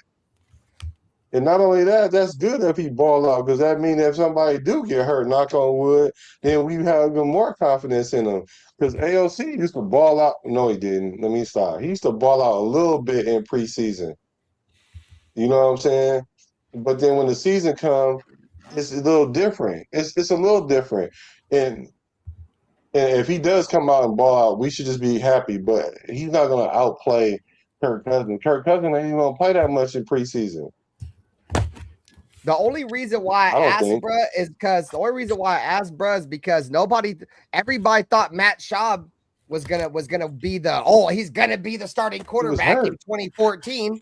You know what I'm saying? And Derek Carr went out there in the preseason against vanilla defenses and lit it the fuck up. And the Raiders were like, "No, Matt Schaub, you're taking a back seat to Derek." That's the only reason. Yeah, because he was hurt. Matt Schaub wasn't hurt. Yes, he was, man. No, he was not hurt. Yes, he was. He had an elbow injury in that final game against Seattle. Don't argue me with that. Look it up before you start getting loud. Because he was hurt, and he only started like 6 more games in the last 7 years of his career. When he was in camp, he got injured. Derek Carr he was the starter by default because he was hurt. You're right. I ain't gonna argue with it for sure. Well, if that's the case, then obviously he should have beat him out. But I'm just that's he was going to beat him anyway, though. I think he was going to beat him anyway, though. The last time we drafted a quarterback, dude, we still brought in a veteran quarterback, dude, probably with the thought that he was probably going to be there until Derek Carr was ready, and Derek Carr just lit it up and we played him. Yeah. But now Matt Schaub ain't Kirk Cousins. Kirk Cousins is better than dang near. But we don't know yet, though. We don't know yet. Yeah, we do. We just saw him play last year. Y'all act like he ain't been playing for hell a year. He only played like 7 games. Oh my God. So we can watch Kirk Cousins, who's been playing a whole career, and we know who he is, and we don't know who he is. But then when it comes to AOC, we can watch him play. I always gotta go back to Aiden O'Connell, you son of a bitch. Because I don't understand. Because I don't understand how y'all can use the measurement on this end, but when it comes to this end, it's non-compliant. Like that's crazy to me. We know who Kirk Cousins is. If that's the argument, my argument for that is I will always give a Raider a chance before I give a player from another team a chance. Okay, I got you. All right. Well, guess what? Kirk Cousins is a Raider now too, though. Yeah, but he's not a Raider. He wasn't drafted by us. Aiden was. I always support my Raider boys. We drafted Raiders. He's a hired mercenary. He's a hired mercenary. Get the hell out of here. So was Jim Plunkett then. What are y'all talking about? He won a few games. What are you talking about? He was a hired mercenary. Ain't that what you just said? And he earned his way. He wasn't. He earned his way. He won the championship. He was drafted by the Niners. Game what over. Are we talking about? He won the Super Bowl as a Raider. Oh, so it makes it different when you win the Super Bowl? Yeah. That's the ultimate goal is to win the Super Bowl. You got to put that into the clause because that ain't what he said. What he said was he was drafted a Raider, so I'd rather give a Raider a chance. But now if you win a Super Bowl, you went back like 60 years right now. Like, Okay. Hey, what was your keep moving the argument? goalposts. Everybody want to be, what was it, so serious or take everything serious? So let me rephrase Or some literal. shit. Motherfucker, that's The why I word gotta I use rephrase literal. everything because your ass be doing that all the time, you son of a bitch. No, that's moving the goalpost, sitting up there saying, Nah, hell no. oh, well, it's different if he wins a Super Bowl. Like, Nah. okay. All right. He's a Raider if he wins the Super So look, Bowl. Raider Nation for life right there in the chat, my boy. I got my boys, man. He said I looked it up and it says Matt Schaub didn't suffer any major injury Yes, during he that year with the did. Raiders. Derek just Care what flat you looked beat him up. out. All right. So, okay. All right. So now I'm gonna have to bust you out now. Was you even a Raider fan when Derek Carr started playing here before I go into this?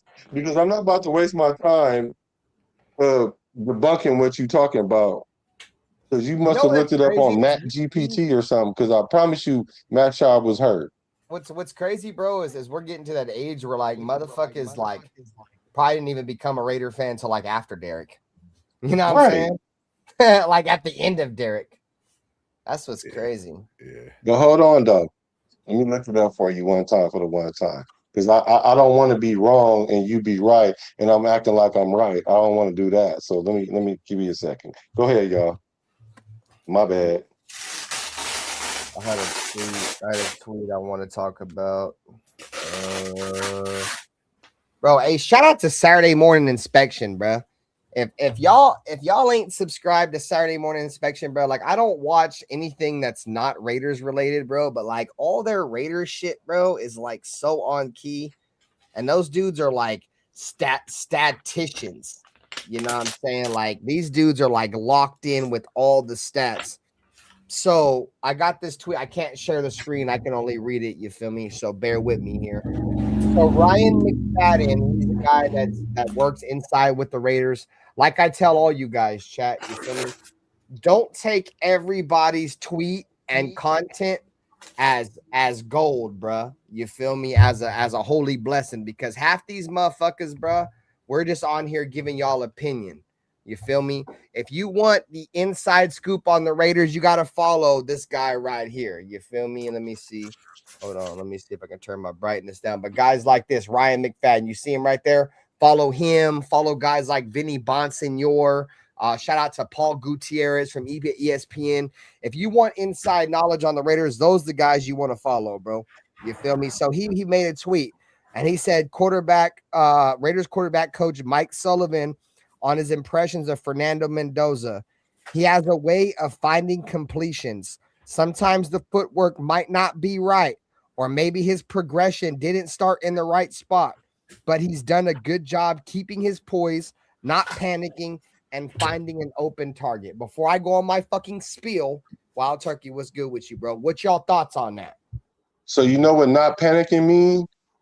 Not trying to avoid the hit. That's what not panicking means.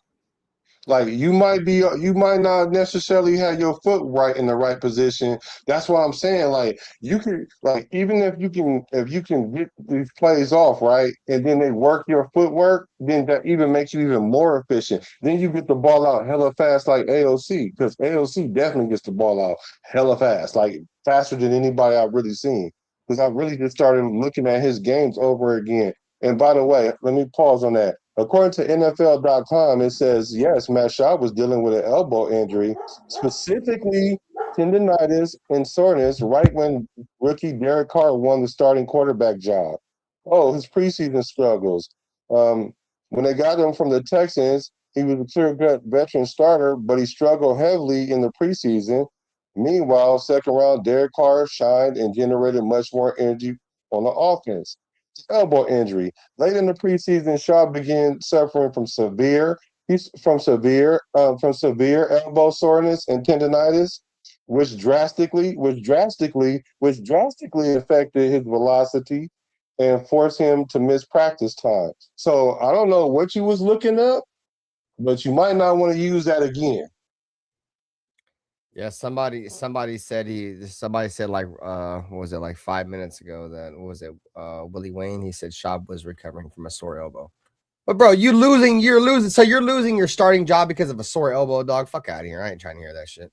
That's some It's crybaby. it's Just not like sore somebody said elbow, right here. tendonitis. What did he say? How do What did you he throw a say? Yeah, football Matt with Schaub was tendonitis? suffering. I agree, Raider Nation for life. He was suffering from a sore vagina. You know what I'm saying? He's Y'all definitely don't had his even. feet hurt. That motherfucker Matt Schaub came Y'all into the Raiders delusional. thinking it was gonna be a free ride, like he was about to just fucking come right in and be the starting The way quarterback. y'all And make Derek up Carr stories in came y'all in head is and was almost lighting his dumb otherworldly. ass up. And he was like, "Oh, I'm out this bitch. Now my elbow hurts." You feel me? Type shit. Anyways, that's not the argument anymore, bro. Let's move on to the next topic, bro. Yeah. Again, Yeah, but you was from ready to Ryan jump on his McFadden. boat. From Ryan McFadden, Raiders quarterback coach Mike Sullivan on his impressions of Fernando Mendoza so far. He has a way of finding completions. Sometimes the footwork might not be right, or maybe his progression didn't start in the right spot, but he's done a good job keeping his poise, not panicking, and finding an open target. What's our thoughts on that one right there? That's what we talking about now. You feel me? And shout out to the chat, man. Hit the like button. What's your thoughts, man? Any of y'all motherfuckers?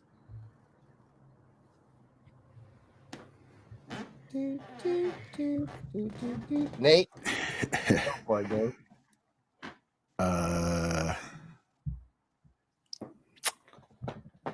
what is he talking about? Shit. So again, let me read the tweet out, chat again. Raiders quarterback coach Mike Sullivan on his early impressions on Fernando Mendoza. So quarterback coach, you feel me? So this is his coach. He has a way of finding completion. Sometimes the footwork might not be right, or his progression didn't start in the right spot, but he's done a good job of keeping his poise, not panicking, but finding the open target. It's just he's got to work out the kinks. That's just what it is. The footwork is going to be different offense. It's a different routine, so he's got to get caught up. It's nothing. Routine will fix all this, but that's why I'm not expecting him to start first game of the season. We're going to work out all this shit that needs to be worked out, so he has full confidence when the time is up. And, it's his time to shine. But this is kind of like you don't want, it's the first overall pick. You want him to be doing like miraculous type shit. Like you don't want him stumbling with his footwork, but you kind of expect it with a new offense installed, new offensive philosophy, all that stuff. So plus he's a rookie, so I'm not tripping, bro. All right, for sure.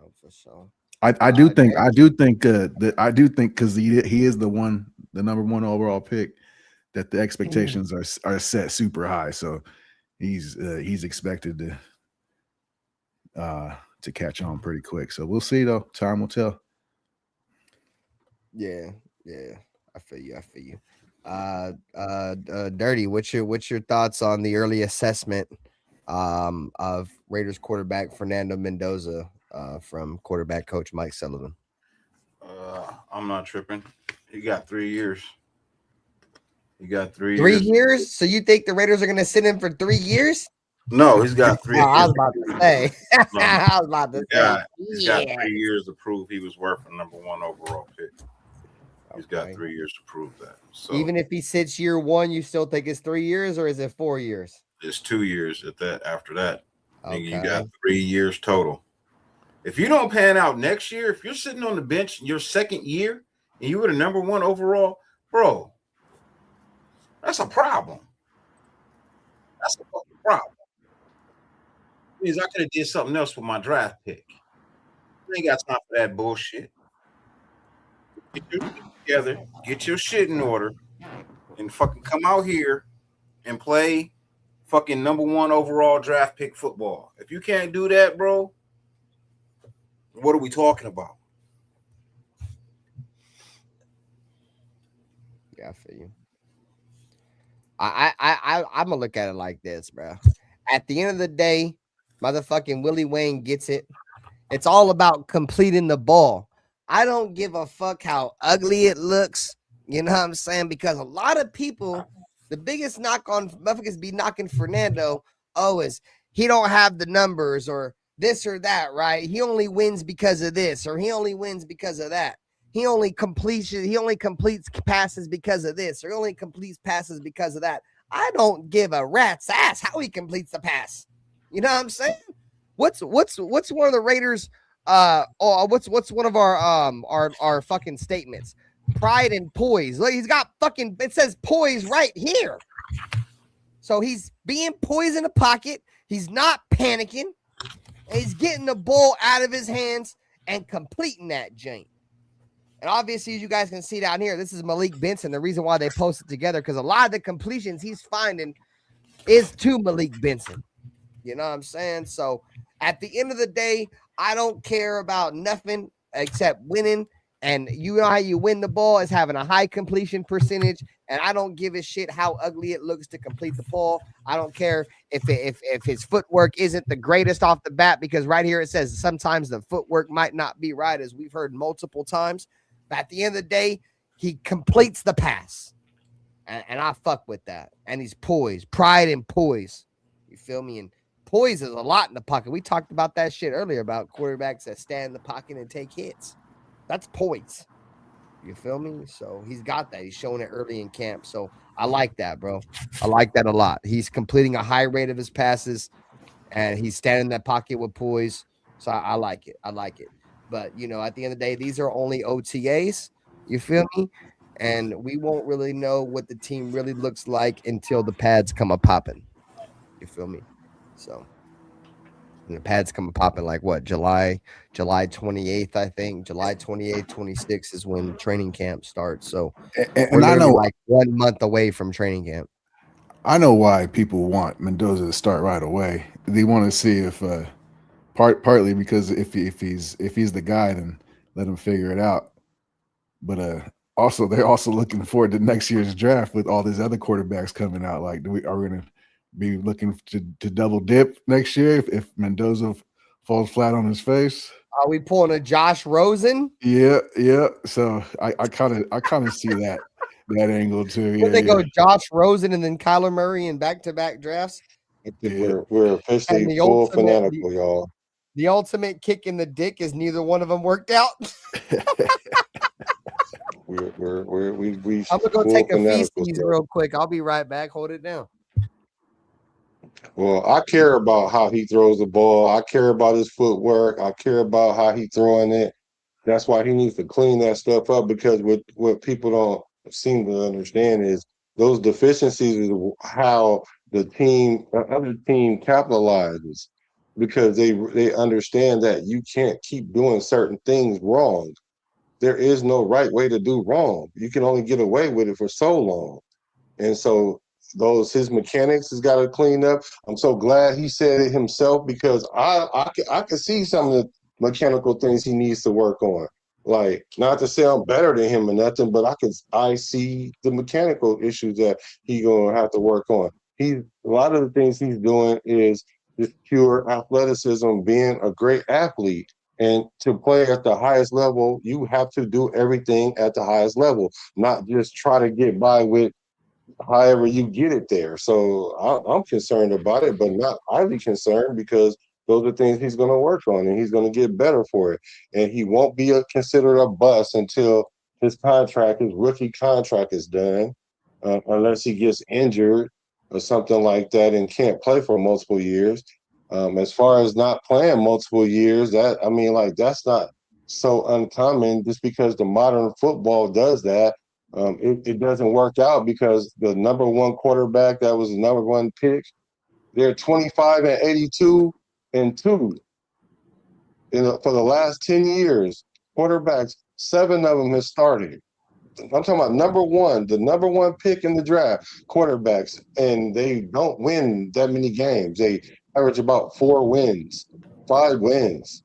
So the longer he sits, the better it's going to be for him. It worked out better for Aaron Rodgers. It worked out better for Jordan Love in the interim for him. We don't know his full story yet, but it works out statistically better when you let your quarterback sit, because you're sitting them out there to really get hit up on. Like a lot of these quarterbacks have to play because they don't have no backup that can even sustain it, because even the backup is going to get hurt and they're going to have to play anyway. So that's why they get thrown out there. We're not in that position. We have a quarterback that can play. So whether he sit 1 year or 2 years, that's cool. 3 is a little extreme to me, but if Kirk Cousins wins 7, 8, 9, 10 games or whatever, there's no way that you take him out, and unless we just going to trade him and get some draft capital, but be prepared after that to go back down to like 7 wins. That's all. All right. But other than that, we should let him run with it until he can't run no more. Yeah, I'm with you. I'm definitely with you. All right. So we got one final thing I definitely wanted to get everybody's opinion on tonight. A debate, or a conversation we've had on the chat on this podcast previously that, is starting to gain a little bit of footwork. You feel me? Gain a little traction. That's the word I was looking for. Gain a little traction on social media. And before we get into that, man, we appreciate everybody who come by the show tonight, man. We really do. If you haven't already subscribed, hit the subscribe button to all 3 channels. Hit the like button, bro. We really appreciate it, man. If you don't like it, hit the dislike button. Let us know in the comment section what you think we can do better, bro. We really appreciate that as always, man. Like the homie Dirty says, bro.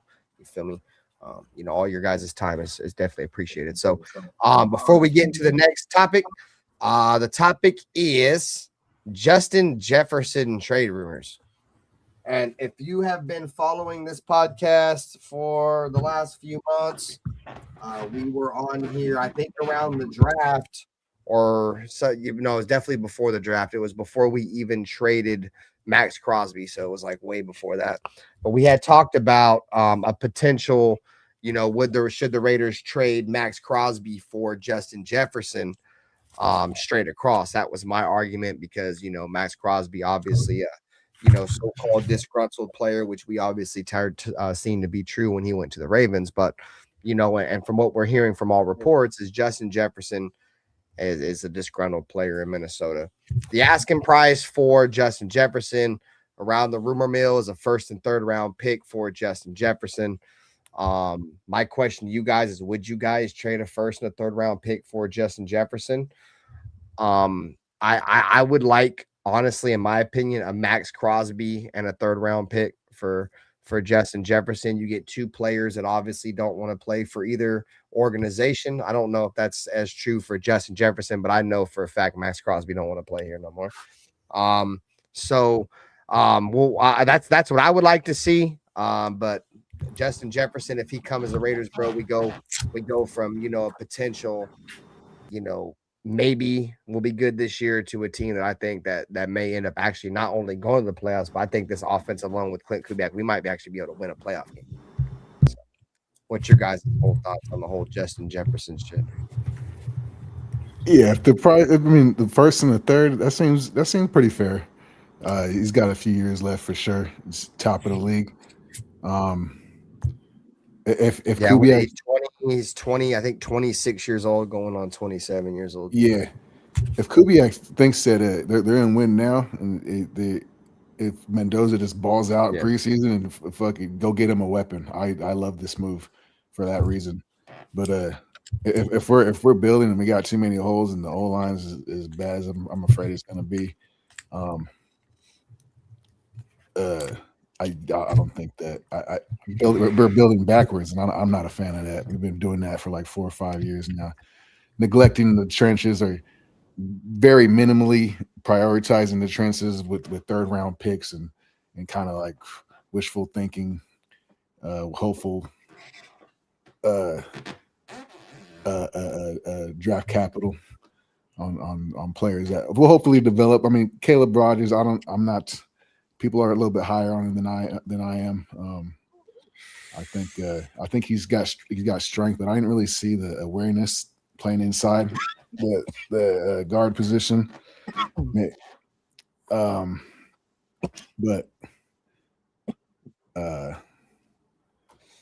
forgot what I was saying. Shit. We was talking about the potential of Justin Jefferson coming, and you Oh were yeah, talking about, so you talking kind of went about off offensive about line. how the Raiders are like in the trenches. Well, way Still, off. Yeah, yeah, that's you guys know what I'm talking about. We've been neglecting the trenches for years, and yeah. here we Kind of. go again.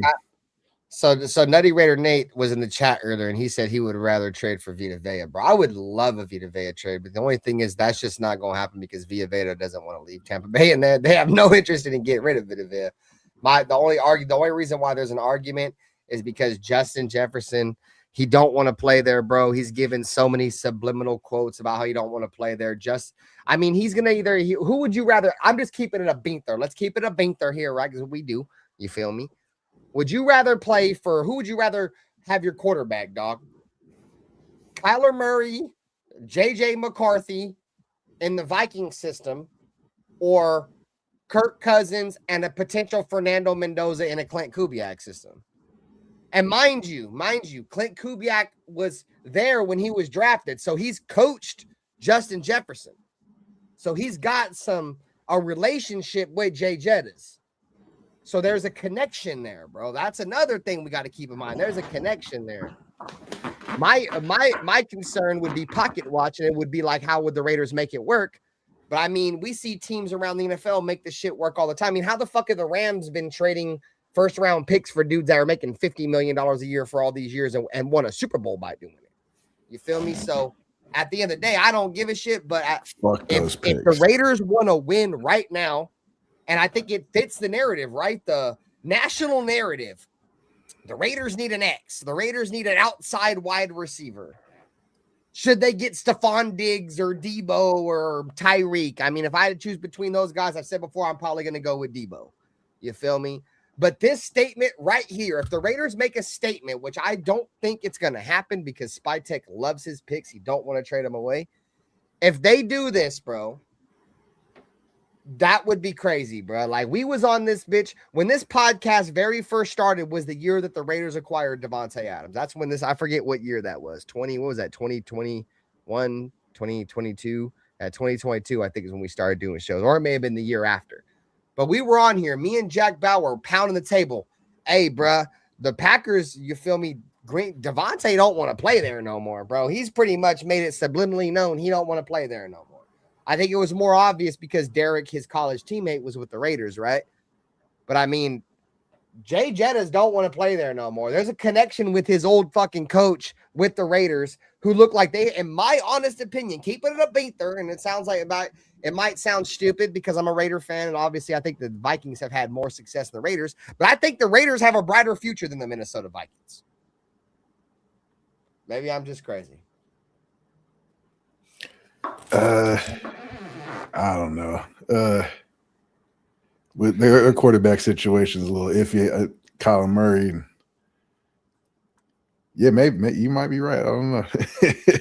Their defense is kind of lacking. It hasn't had the bite it has in the past couple of years, but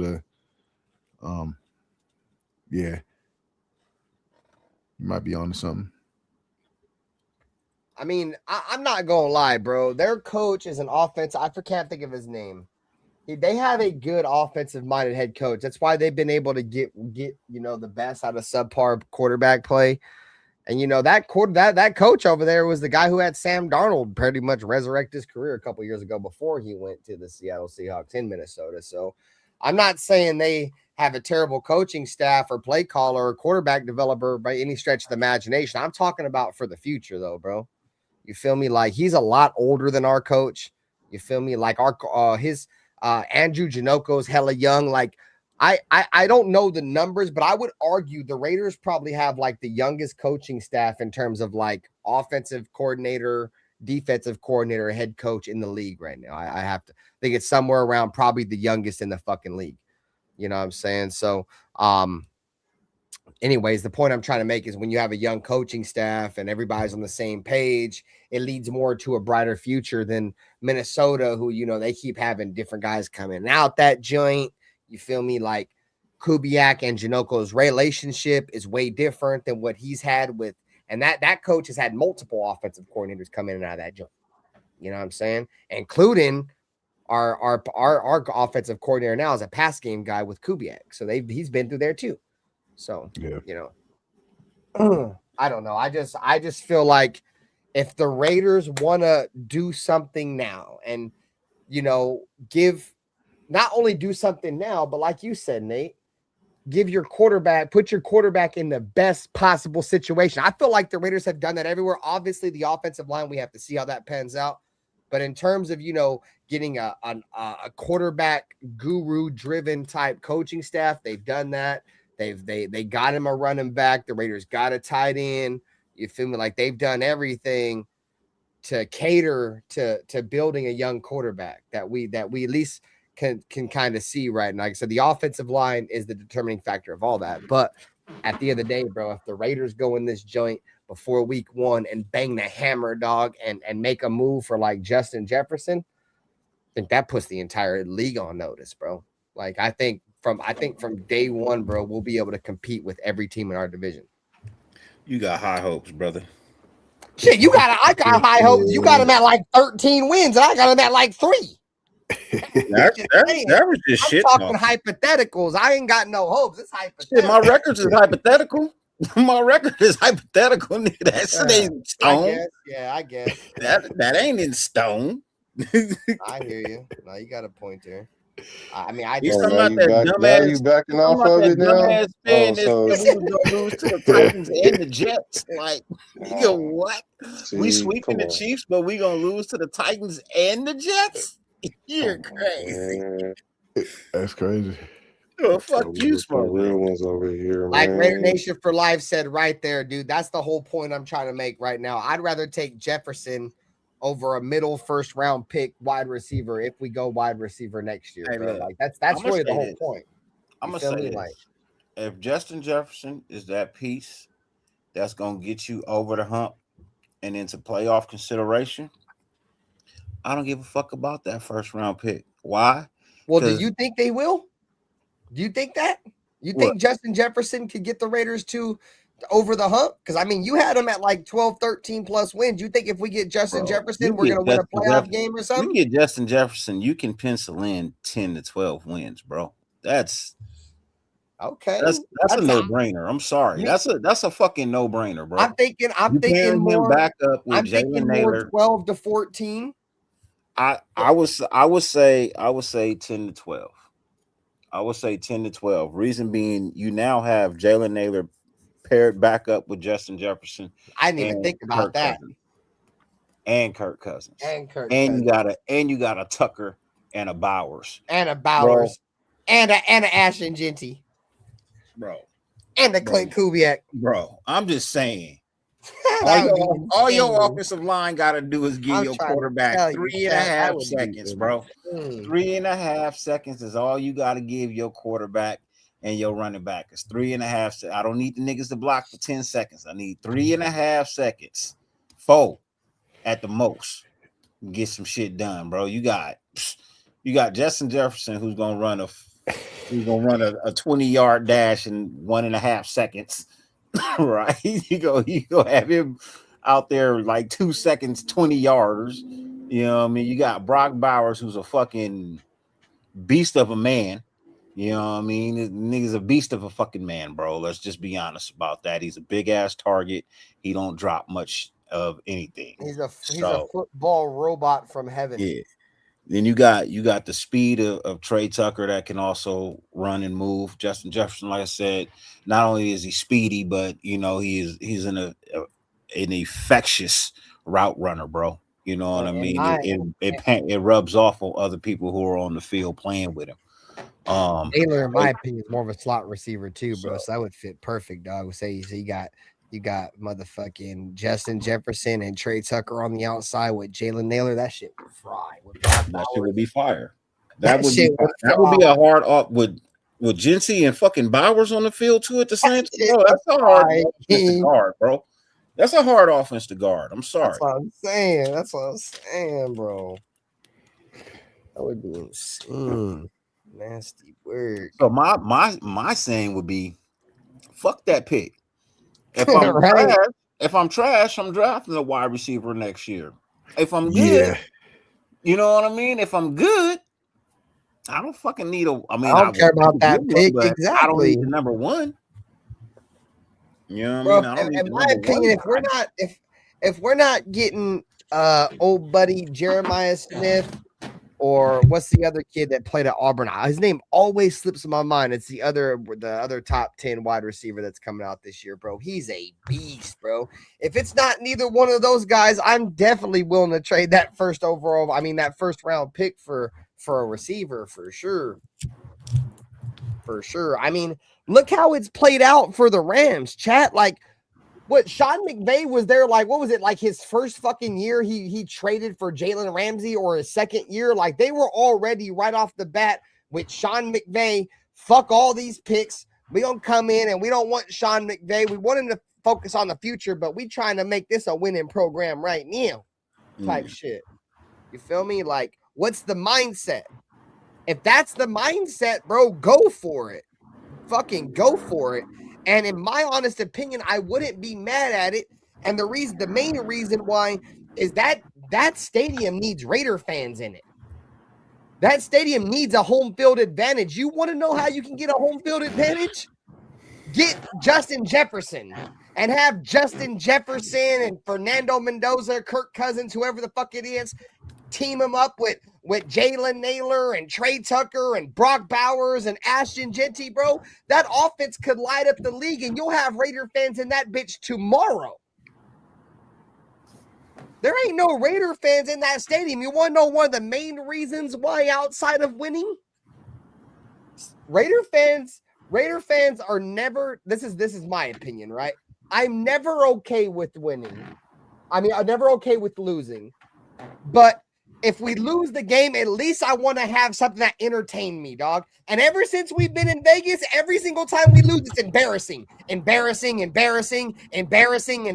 It's never competitive. It's never fun. I want to turn the fucking game off in the second quarter. If the Raiders can at least score some motherfucking points, look competent in some of these losses, and it's like I said, I'm not okay with losing. But motherfuckers ain't going to a game and paying that kind of money to watch their team get embarrassed or blown out like it's been since they've gone there. Nobody's paying that. Motherfuckers will pay if you put, and let's say the defense isn't great this year, but the offense goes out there, bro, with all those guys, they light it up. People are going to want to see that. Raider fans are going to want to be a part of that, dog. There's no selling point for the Raiders right now. The Raiders' only selling point is Fernando Mendoza that ain't even going to play this year. Yep. I'll pay to win. That's what I'm saying. Yeah. I ain't paying to see no bull. I ain't paying to go and get somebody talking shit to me in my own goddamn house, nigga. Like, that's why I go to LA and chill with y'all over Vegas. I'd rather go hang out with the homies than go to Vegas and deal with that shit. No fucking way. No fucking way.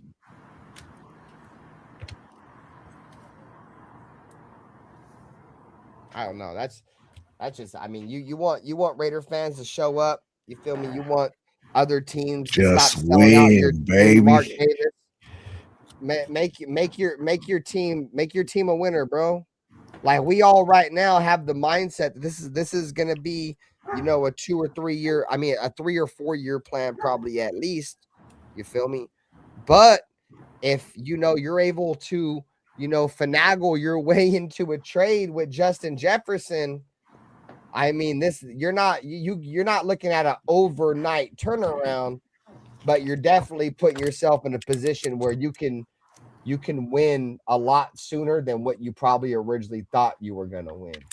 You feel me? Type shit. So yeah, I'll say I think that trade depends on if Mendoza can catch up to this offense quick enough. Getting Justin Jefferson over here for Kirk Cousins, I feel like it sounds nice, but I think you only make that trade if Mendoza is ready right tomorrow. No, you make that trade because it makes Kirk Cousins comfortable. It makes your offense flow a little bit easier. You make that trade because your wide receivers that you have for the future need some guidance. That's why you make that trade. You know what I mean? Like it's not just quarter. You know what I mean? Just quarterback. It's everything. You know what I mean? You need that greatness in the building to teach your other wide receivers how to go about getting it done. You know, yeah, I mean, like Justin Jefferson's, he doesn't have a whole lot of years left, and why would I want to waste the next 2 or 3 years playing with fucking two guys who can't? Neither one of them can stay healthy. I guarantee you, neither one of them will finish this season. They'll be the third string quarterback will be the quarterback that's starting for them the last 5 to 6 weeks of it. I mean, that's just what they. I mean, Kyler's good for what, maybe 3-4 games. You know what I mean? JJ is good for what, 4 or 5 games. Then you got your backup. Like, I wouldn't want to waste my prime there either. You know what I mean? Like, I don't want to waste my prime there. So, like, make it happen. A first and a third, I'm fine with a first and a third. You know what I mean? Because I was going to end up drafting a wide receiver in the first place. You know what I mean? Because it's a need. So that's just my thought, though. I could be wrong. Your thoughts on that? No, yeah, definitely. But me too. Yeah, I agree. You make a point though. I just thought if Mendoza's the guy and he's ready, then you get him the weapon. But if this is a build-up year and we still have too many holes and we're still figuring out the pieces, and he's probably gonna have to clean house again next year. We'll see. I don't think you make that trade though if that's the case. Wild Turkey said RaiderBen, would you rather be stuck in an elevator in Vegas or LA? I don't want to be stuck in an elevator at all, dude. That shit was fucking terrible. Hey, like I said, the funniest part about that whole shit is that motherfucking Anthony Provencio thought he was fucking Vegas. I'd rather be stuck in the elevator in Vegas. He thought he was Spider-Man, like he was about to crawl out that joint or something, dude. That shit was Vegas is gonna comp your room for the weekend. Yeah. For the inconvenience. LA is gonna tell you fuck off. Yep. And yep. They almost did. They pretty much did, bro. And so I went in there and complained to the actual hotel manager. They was about to say fuck off. I ain't gonna lie to you. That's what I'm saying. Like, shit, you're gonna get some comp from Vegas. You're gonna have some free money to gamble with. They gonna upgrade your room. All I know is if Spy Tech can make this happen, bro, bring him up, gang. You feel me? That Spy Tech on the phone right now, frying with the Minnesota Vikings. You feel me? Type shit. You feel me? Like, I'm trying to holla at y'all, man. I know y'all got, you feel me? Justin Jefferson, he ain't fucking with it. You feel me? Max Crosby, he ain't fucking with it neither. You feel me? But at the same time, if he want to stay, cool. But that's off the table. We talking about Jay Jettas right now for a 1 and a 3. Like, how we feeling here? And he like, fuck them picks type shit. You feel me? Fuck all them picks. They can have them joints. I'm trying to win today. Not tomorrow. Not the day after tomorrow. I'm trying to actually win like yesterday. You feel me? So he's on the phone right now chopping it up. And that's Minnesota on the other line, by the way, chat.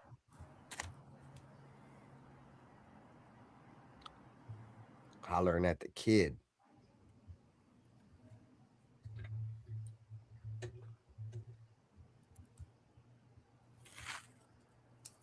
How we feeling though, Black? You fucking with a Jay Jettas trade? I know you did a stream on it.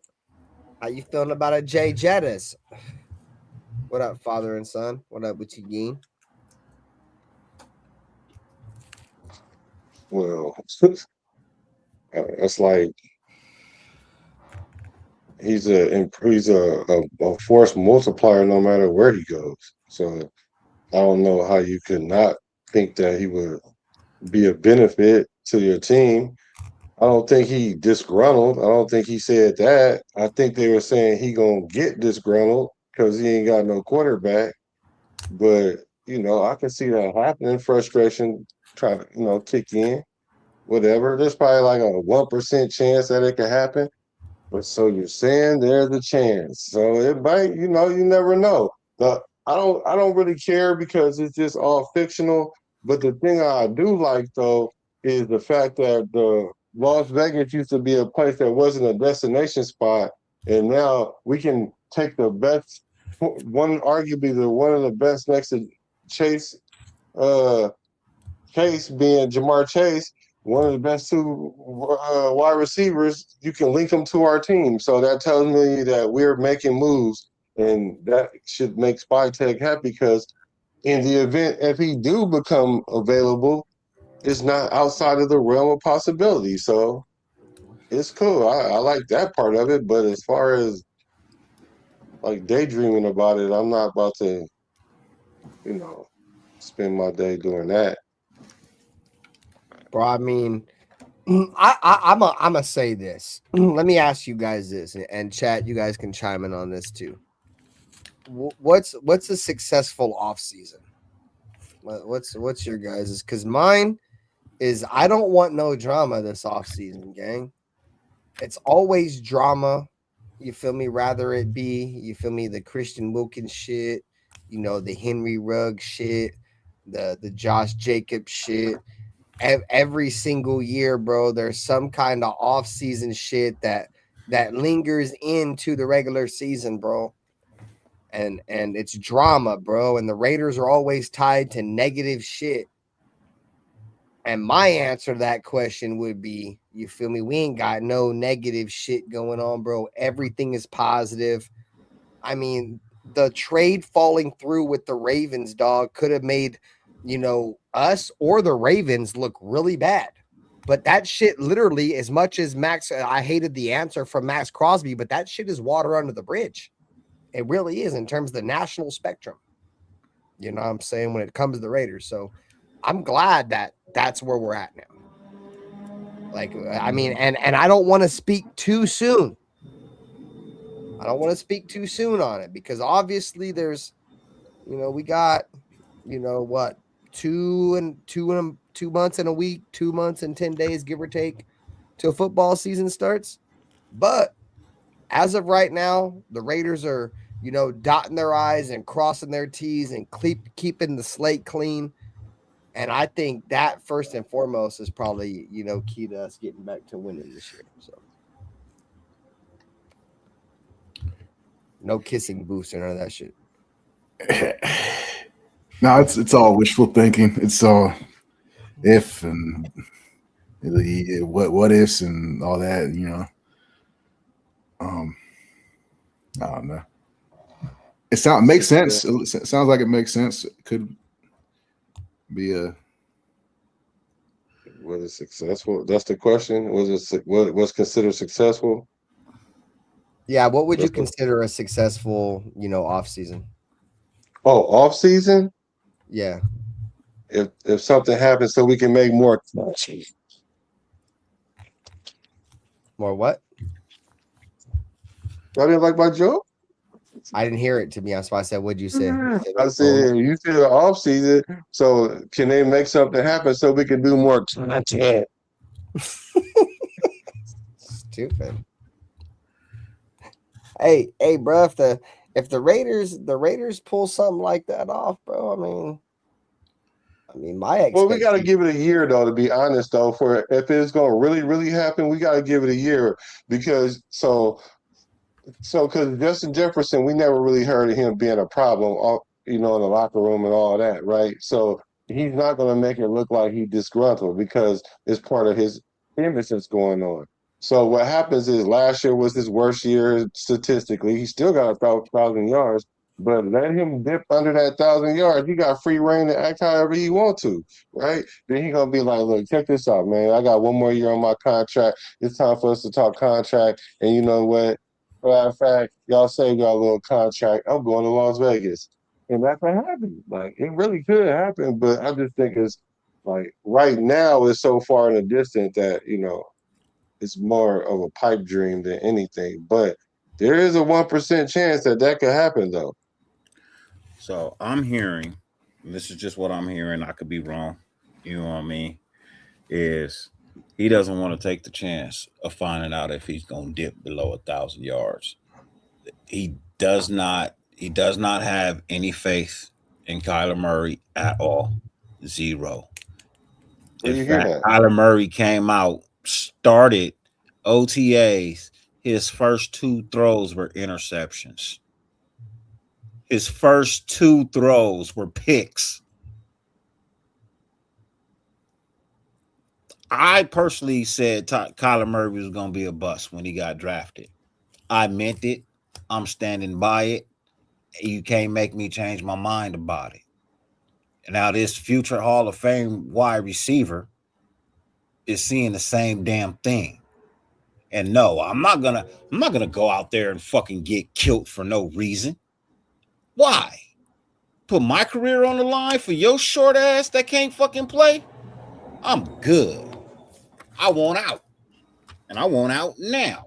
I'm gonna just do it the nicest way possible. Hey, that's the same shit that Devontae Adams said on the wide receiver documentary, bro. When Jimmy Garoppolo was out there, they about to get me fucking killed out here. I got to get the fuck up out of here, chat. What's crazy is JJ was on that same documentary. He was the fuck about that bitch. Yeah, and he was on that same one. Yeah, for sure. That's what's crazy. That's why I agree with what you say, Dirty. Like, bro, he's a superstar. I hate to say this because this is what the NFL has become. Hey, this is where the NFL has become. You feel me? Shout out to Devontae Adams. He kind of started to make this shit push. You feel me? When you're a superstar, dude, superstar wide receiver, you don't got to play for your team if you don't want to no more, bro. I don't want to play here no more. I'm out this joint. And guess what? They're going to be forced to trade you, especially if a team is offering a first-round pick. And that's might be where the Vikings might feel where they're at. And I feel like the Raiders, it makes too much sense because there's the most familiarity there. You feel me? Unless he wants to go to a win-now team. Now, that would make sense as well. But what kind of win-now team are the Minnesota Vikings are good? You think the Minnesota Vikings are going to want, a New England Patriots pick or, a Bills pick or one of these teams that's going to be, at the in the pinnacle of football right at the end, right? Or would you want a Raiders pick where we're not expected to be very good? Almost like, you feel me, like when we traded Khalil Mack to the Bears, we traded Khalil Mack to the Bears with the expectation that the Bears weren't going to be very good. So that's the point I'm trying to make. You feel me? And I just feel like it makes logical sense. There's obviously a connection there with Clint Kubiak, in Minnesota with Justin Jefferson. And, on top of Clint Kubiak not only being a quarterback guru and an offensive coordinator, you go back to his time in college, he was a wide receiver coach. So he's got a keen eye, and a way to develop wide receivers. I mean, Jackson Smith and Jigba, let's check this out, chat. Look at Jackson Smith and Jigba's 2024 stats, and look at his 2025 stats. I'm not saying Jackson Smith and Jigba is a terrible wide receiver. I'm just saying he wasn't the same wide receiver he is with Clint Kubiak, for sure. For sure. And I think Justin Jefferson may look at it like, bro, I can go over there and possibly break records. I mean, I've seen Brock Bowers break records with the worst quarterback situation and the worst overall team situation. Why would I not want to go play for my own coach who just had Jackson Smith and Jigba, the offensive player of the year? There's just so much sense into it, bro. I mean, it's a lot of hope. So I hope it happens. But there's a lot of, shit you could throw in there that could be like, man, this could be a realistic possibility. I'm all right. I know. All right. Bro, it's a lot of hopium again. That's all we got. Shit. That's all we can live with in the off season. You guys know, I'll be more positive once we put the pads on. I hear some thumping and. Hey, congratulations, J-Dog. Some good things, but as a personal trainer, that's what's up, gang. Right now, after last year's performance with a lot of the same guys, I don't have a lot of enthusiasm for. You don't need your 10 wins no more? Yeah, I need all that shit. That's what I'm saying. I'm feeding. I fucking I want more. More. Feed it into 10 my veins. Feed it to 10 my wins veins. minimum, yeah. So Get to can I get let to the me ask y'all playoffs. your opinion of something though. Before you take it left and run with it, I'm not saying that there's no difference with being with Clint Kubiak, because obviously it was a difference. But Jackson Smith and Jigma he was trending to be a boy already. Like No, it's I'm not not. like I'm not saying he wasn't for sure. that's why I started my segment. Like I'm not saying that because it's not like he Trey Tucker. Like he started off being Trey Tucker his rookie year. Like he started 3 games and But had Jackson Smith 620. Jigba was a boy at Ohio State. Yeah, he had 628 yards and he started 3 games in his rookie season. And then the year after that, when he started 16 games, he had 1,100 yards. So he had 1,000 yards already. He just ballooned from 1,100 to 1,800. Like that just tells you how potent the offense is for sure. Because at least half of that is in Jigma and the other half is Kubiak. That's just if you want to just parse it out evenly, you know. So with that being said, though, here's my question. So if Trey Tucker is a 750 yard wide receiver, what do you think this offense is going to render him next season? So hold on. Repeat that one more time. I'm sorry. If he got 700 and 750 yards this year, how much you think he's going to get in a Kubiak Trey system? Tucker, right? Yes, Trey Tucker. So I'm sure you probably know, bro. I'm a huge Trey Tucker guy, bro. I honestly, especially in the contract season, this is the contract season for Trey Tucker, bro. Next year he's a free agent. I mean, you listen to the way Clint Kubiak talks about Trey Tucker. You know, I mean, there was a reporter that came out and was like, hey, can you compare Trey Tucker to a receiver that you have previously coached? And he's like, yeah, I'm not going to say no names, but you feel me? I feel like, you know, he epitomizes what we're about. He's a great teammate. And that's another thing that I feel like a lot of people take for granted is that the little things that Trey Tucker does, bro. I get it. Like he has bobbly passes and there's little things we can critique, right? But if you look at Trey Tucker's numbers from his rookie season until where we're at now, it's been nothing but better. He's gotten better every single year. You know what I'm saying? So I think Trey Tucker's in for a career year, bro. I think this is going to be the year that Trey Tucker can get 1,000. I mean, unless we get a Justin Jefferson, I feel like I think this is going to be Trey Tucker will get 1,000. So if I had to come out with like early stats just off the top of my head, I'll say Trey Tucker will get 1,000. If not 1,000, going to be very close to it. 925, 875. If he don't reach 1,000, close to that. I think Brock Bowers will get. I'm gonna go out and say Brock Bowers gonna get 1,100 yards receiving. And then you know that in terms of just the receiving game, that's who I got. I think you're gonna get 12. I think you're going to get somewhere close to 1,000. I think if not 1,000 by Trey Tucker. And I think we'll get, 1,100, 1,000 plus yards from Brock. And then I think the rest will be between the rest of those guys. But at the end of the day, yeah, I think this is going to be a very good year for Trey Tucker for sure. They have him at punt returner too. I'm hearing they're going to try that out. I'm not too. I don't like that. He ain't gonna. Don't worry. He ain't. Yeah, he's got the This is bodily camp. hands. What up, coach? I don't trust that at all. It's just camp. That's the last wide receiver we need to get hurt right now is him. I'm not as high as Benther is on Trey Tucker either. I feel like if it was there, I would have saw it already. Last year, I feel like they tried to force feed him the ball with Geno in the offseason. That's all you kept hearing was Trey Tucker is amazing and him and Geno Smith connecting. And the regular season came and he disappeared. So. Especially when we didn't have anybody else in Bowers, is pretty much just a decoy for like those 4 or 5 games before they eventually benched him. I mean, he had almost 800 yards NuttyRaiderNate with Trey no Brock Tucker? Bowers. Yeah, Yeah, bro. He led the team in 790. touchdowns. I agree. Before we kind of forced him the ball, but I didn't see enough, bro. That's my point. Like No, I feel you. No, I feel you. We didn't win the We didn't games. have time to throw the ball. Trey Tucker was on that team that scored 63 points that on the Chargers record, and Aiden O'Connell was the quarterback, by the way. No, I think Brock Bowers gonna have like 1,500 yards. God damn, I like that, bro. I think about it. If Jameson had 1,700 yards, right? Well, 1,800 yards, right? Who did? Jackson Smith and Jigma.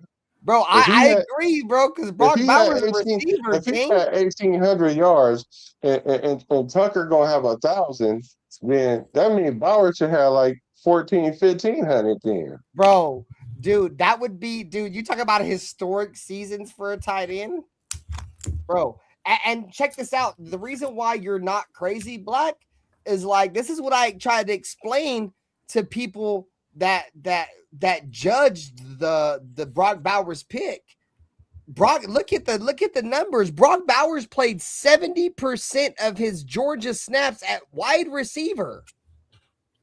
He's not a tight end, bro. I don't know how y'all feel about this comparison. The only comparison I think I've ever seen from any tight end ever come out of college is what's his name? Anthony Hernandez. What's his name? Aaron Hernandez? Yeah, Aaron Hernandez, bro. I wouldn't even. And what I mean by that is these dudes can play running back, they can play wide receiver, they can play tight end. The skill set is unguardable. Yeah, they're unguardable, dog. They are the ultimate chess piece tight end. And that's what Bowers Raiders is better fans than didn't realize, Hernandez, bro. But now they're starting to realize. I love that you said that, because I think he can get 12 to 1,400 because he's a wide receiver. He's not a fucking tight he can end. get 1,200. He can get 1,200. The thing about it is, Kubiak is gonna scheme him open so crazy. I'm telling y'all, even Bowers gonna be lining up in the backfield sometimes. I'm telling y'all, he about to. I know it. I promise you. I didn't know Jackson Smith and Jigma had 1,800 yards. Because if I knew that, I would be like, Bowers for sure gonna get 12 of them. So he gonna get like 1,500, like 1,400. Because really, it's gonna be times Bowers is gonna be running up and down the field like he ain't got no sense. That part, dog. People just in the new offense. People don't realize how I love y'all boys, and I'm not knocking your fucking football knowledge at all, but he is different. Like, teams bracket him, dude, and he still scores 2 touchdowns, bro. I seen it firsthand. NuttyRaiderNate, we were at the game in LA. Bro, all the Raiders had in that game was Brock Bowers, bro, and he's scooping one-handed touchdowns off the ground in double coverage, bro. He had 2 of them joints. Like, he's unguardable. He is the next Travis Kelce, Rob Gronkowski. He is that person, bro. He's a security blanket for sure, especially in the new offense. I can't stress that enough. I don't think people, are gonna. You're right. It's a whole new offense, and y'all think that you can just double Brock, and you don't think Kubiak is gonna make you get out of that double team. You just think you're gonna put 2 people on Brock all game, and then you ain't gonna get your butthole ripped open by somebody else. That's what you thinking? Because if they matter of fact, if they do that, if they just bracket Bowers all season, right? Yeah, we gonna win about. We for sure gonna win like 8 games, for sure. If that happens, we're gonna win 8 games for sure, because there's no way that you're going to be able to out-scheme Kubiak by doing something as simple as, I'm just going to double Brock Bowers. Like, they've already tried that. He still was going crazy. That's what I'm saying. Frank Weber just said in the chat too, bro. You think guarding tight ends by double teams is easy, bro? That shit is not easy. I forget who it was, bro, but there was some analysis that was like Travis Kelce. And you guys know this as Raider fans, dude. He would just be running wide open, and we know why, bro. Like, we were double teaming him and everything, bro. But he's that good. That's how good Brock Bowers is, bro. We've seen it. He gets bracketed. Y'all just don't think he's bracketed because y'all don't see the game pre-snap or whatever, bro. They are trying their hardest to double team this man. This man knows everything. He knows catch situations, leverages. This dude knows fucking everything, bro. Like, there's different players, bro. And tight ends are one of the biggest positions, bro, where defenses, if you get a good one, defenses don't know how to guard them. This shit is so cliche, but cliche is to the littlest parts of football that you always have to lean on, bro. There's no linebacker that is running with Brock.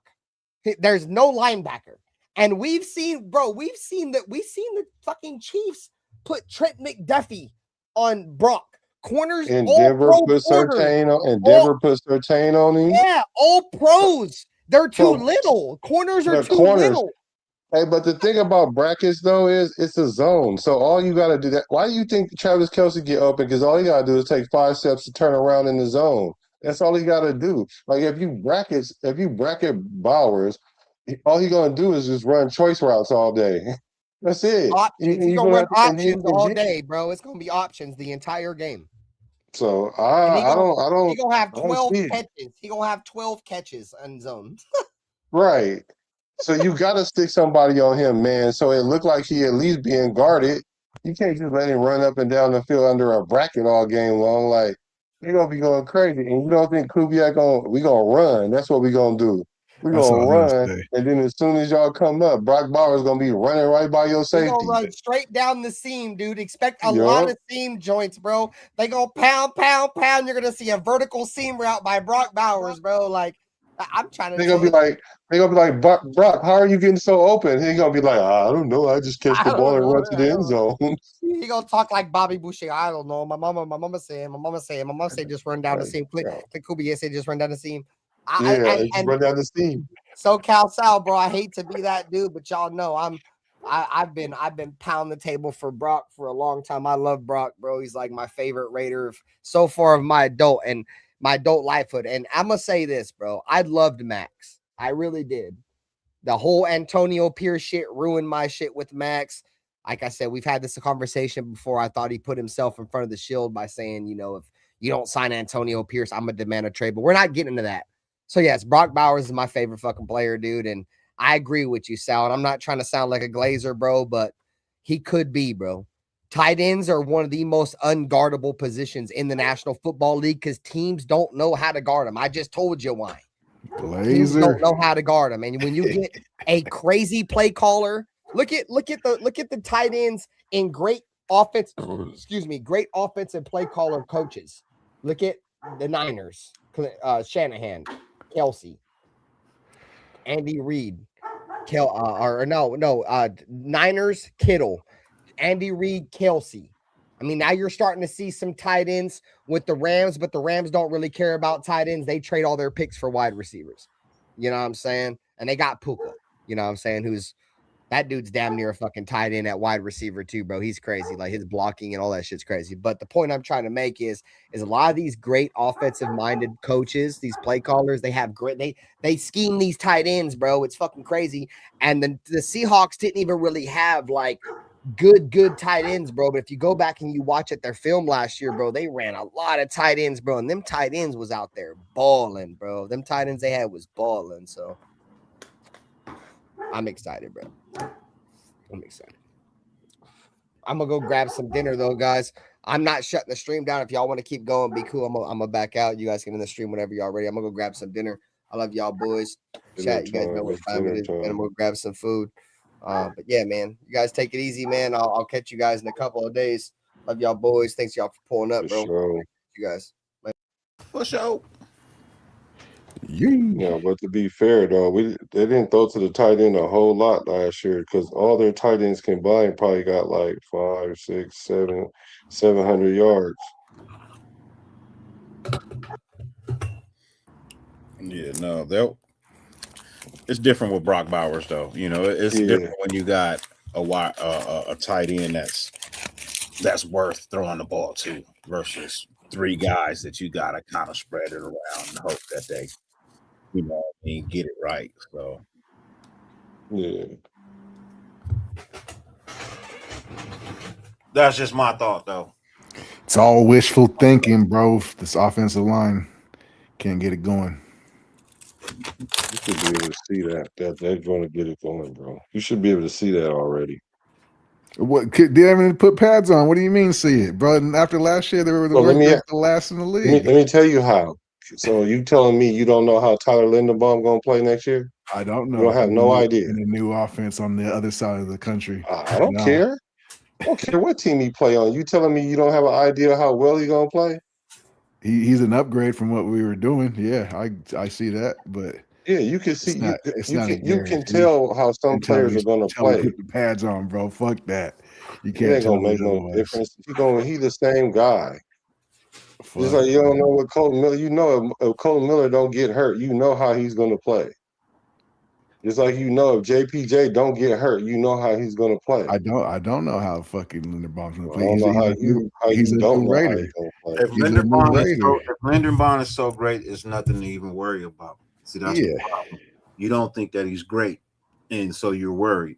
I know for a fact that he's one of the greatest centers in the NFL right now. I don't need to worry about it. There are a lot of players in Baltimore on that offensive line that were shit, but he made them look good. He made them a little bit better. So I feel like he'll bring that here. He's not gonna play down to the level of his teammates. He's gonna make them come up to his level. So for me, I'm not worried about a Tyler Linderbaum. For what? Nigga, get on his level or get off the fucking team. Even Kubiak coaches sub-average players and make them play as a unit very good. As a unit, like sub-average players. Like I'm talking about, like out of the 5 of them, like 3 of them is sub-average. Like if you would never pick them to be on your line. Like you would never go get this guy. But he somehow knows how to coach them and scheme them where as a unit, even if an injured guy comes, one gets injured and one comes in, as a unit, he knows how to get the best out of them as a unit. And I'm saying, okay, cool. If you can take average and sub-average players and make them good, what are you going to do with a good player and 2 top 10 or top 15 players? Like that's 3 of them right there. And let's not discredit DJ Glaze. So that's like 3.5. So DJ Glaze, bro, DJ Glaze finished like bottom of the league last year. Oh, he still. We do this every week now. But you to put him on the pedestal like that, bro, it's crazy, bro. He's not. Our whole offensive line was at the bottom. So you telling me that we're going to be specifically last year? He was specifically in the bottom of the league for giving up set, but yeah. I get the coaching has a bunch to do with it. So hopefully this coach can get these guys right and get them some technique and get them all going the same direction at least. But it's scheme. It's all about scheme, bro.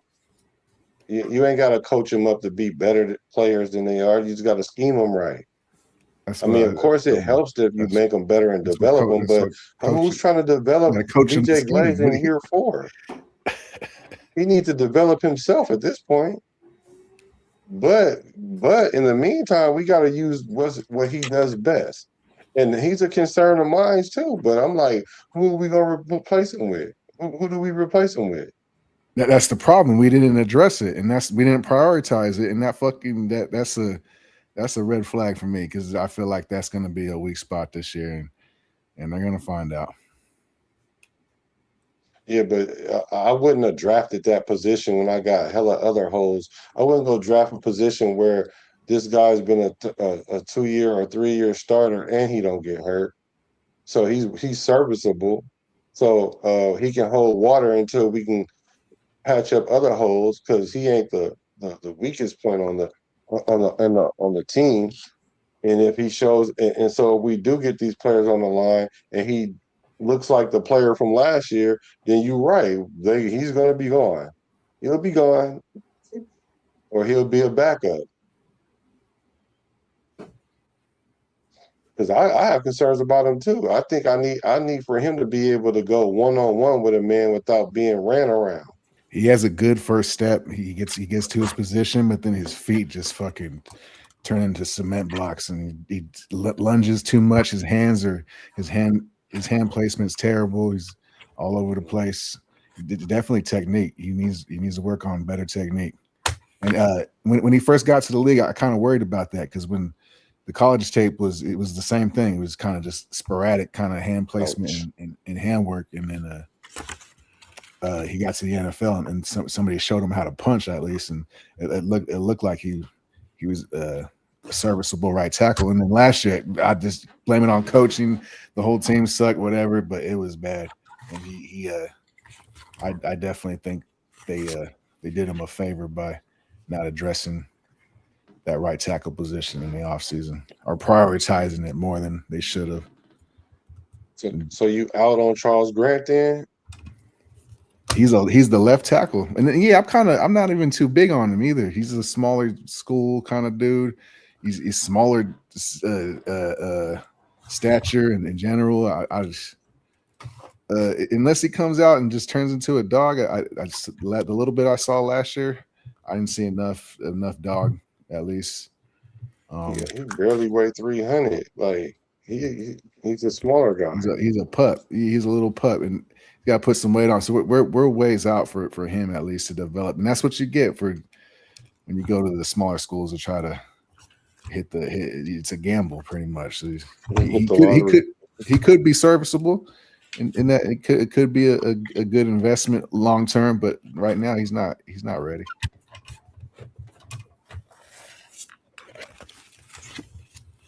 My opinion. This is all my opinion. That's cool. No, because now I look at it, DJ Glaze got to start at right tackle. Yeah, that's what I'm saying. Because Grant is not big enough to do what we need to do in this offense, especially on the right side. Your right side's got to be a run blocking specialist in most offenses. Yeah. So yeah. So I feel like it's only one position on the O line that's going to be. Zune is a wild card. I got to see him in pads. I got to see what it looks like. But he played tackle. And he played right tackle specifically. Or was it left tackle? He did play left tackle, but he should be able to play right tackle too, though. But he was taking reps in OTAs at right on the right side. So we'll see. Yeah, he better not get his job took by Zune. I'm gonna be cracking up. Yeah. Because then we can put Caleb Rogers at left guard. I don't like Caleb Rogers. There's a lot of players that could go there. Burford. I don't like. So who you like at left guard? Yeah, probably Burford. I think Burford's going to play with more aggression. I know people don't probably like that as much. That's another issue. Like that, he's like bottom of the tier guard as far as guards go, and we didn't prioritize bringing in any veteran offensive linemen during the stretch where we could have. And I mean, other than Lindenbaum, of course, but I don't. Yeah, but I think because he knows the offense and they're comfortable with him, and he has experience, and I feel like he's a couple steps ahead of Rodgers. He's got the leverage, and Meredith. I just think Meredith's too small. I don't. Unless he comes out and he did a bunch of steroids in the offseason and he just turns into a madman, I don't think he plays with enough aggression either. I thought he was a top-rated guard the year before he played center. Playing next to JPJ, yeah. So wait a minute. So Dirty, who you think should be at right tackle? Who do I feel should be at right tackle? And then I'm gonna ask you about left guard because those are the only two I think. But right tackle. Right tackle, I would say Kuhn. No. Right tackle. Right tackle. I'm fine with Glaze. There. Or that boy that we got from San Francisco. I'm fine with either one of those two being at right tackle. Left guard, if it ain't JPJ, it needs to be Zoom. So who's gonna play right guard? If it ain't JPJ, then it needs to be Zoom, and JPJ needs to be a left guard. If it's not gonna be those two, if Zoom's gonna play right guard and nobody's at left guard right now, fuck it. Take a chance on Caleb Rogers. And if that ain't panning out, fuck it. Go make a trade for a fucking left tackle, for a left guard. This gonna be interesting. That's gonna be interesting. Let me see. So we got Colton. I ain't been doing no content for a couple of weeks now, so I got a lot of knowledge stored up, but just dropping it real quick, like.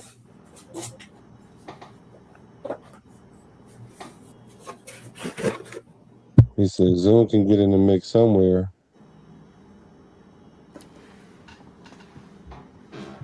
What's this say? Raider, who is this? Well, Raider P says wouldn't hurt to sign at least one more proven free agent at the O-line. On the O-line, injuries cannot be replaced with an inexperienced player. Yeah. Well, what's going to happen is that's when Zoom's probably going to get in the mix. Unless he just outright wins a spot in camp. Which I don't know. I don't know. I think they're gonna go with Burford, like you said, because he's familiar with stuff. Yeah, he plays aggressive too. I like him in the run, not so much in the pass. He misses some blocks. He keeps his head down. I don't know what it is. I know that's the problem because Linderbaum is terrible. I won't say terrible, but he definitely ain't good at all in the pass blocking. Yeah, that is his Achilles heel. He's not terrible with pass blocking, bro. He rates above 66%. That's not bad. But what are you in a run block though? Like not damn near 90. Yeah, but you got to also remember he's coming from Baltimore, a team that didn't throw the ball. They did a lot of running. Your numbers are going to look bad when Lamar don't sit in the pocket. Runs. Even when it's a pass play design, fucking Lamar Jackson runs the goddamn ball. Runs into pressure. So you got to take that into accountability. You know what I mean? The only reason why his grade for passing rate so low is because he came from a running team. Okay, I can agree with that. So let's say it's more like 75, right? Yeah. Let's say it's more like 75. I don't have an issue with him. It's not him that I have an issue with because I'm just saying if Burford is next to him and Burford is like a 65, that's the gap they about to run through. They're not about to run through JPJ side. They're gonna run through Burford's side. And when it comes to Burford, I feel like a lot of his shit came from the decreasing of what Frisco's firepower actually is. You know what I mean? Like I think they got plagued with a shitload of injuries. You know what I mean? And I feel like he's a better player than what some people are giving credit for. So those three in the interior, Linderbaum, JPJ, and Bufford, I think is a major upgrade from what we were doing last year. We'll be able to run it. We'll be able to run. I like Bufford's aggression in the run game, and then Linderbaum is definitely a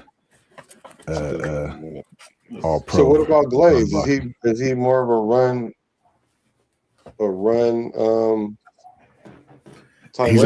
He's a power guy, which is why the zone don't fit. That's another reason I don't like him. He's more of a power guy. He's a power state. He relies on his power, and that's why he gets caught losing the edge a lot.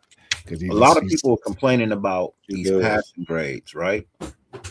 But I'm gonna just say this, and I'm saying it as respectfully as I fucking can.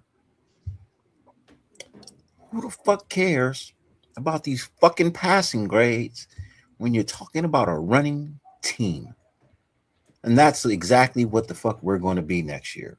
A running team. Yes, we'll throw a couple of passes. We'll spread the ball out a little bit. But let's just be honest. Let's be realistic. He runs the ball more than he throws it.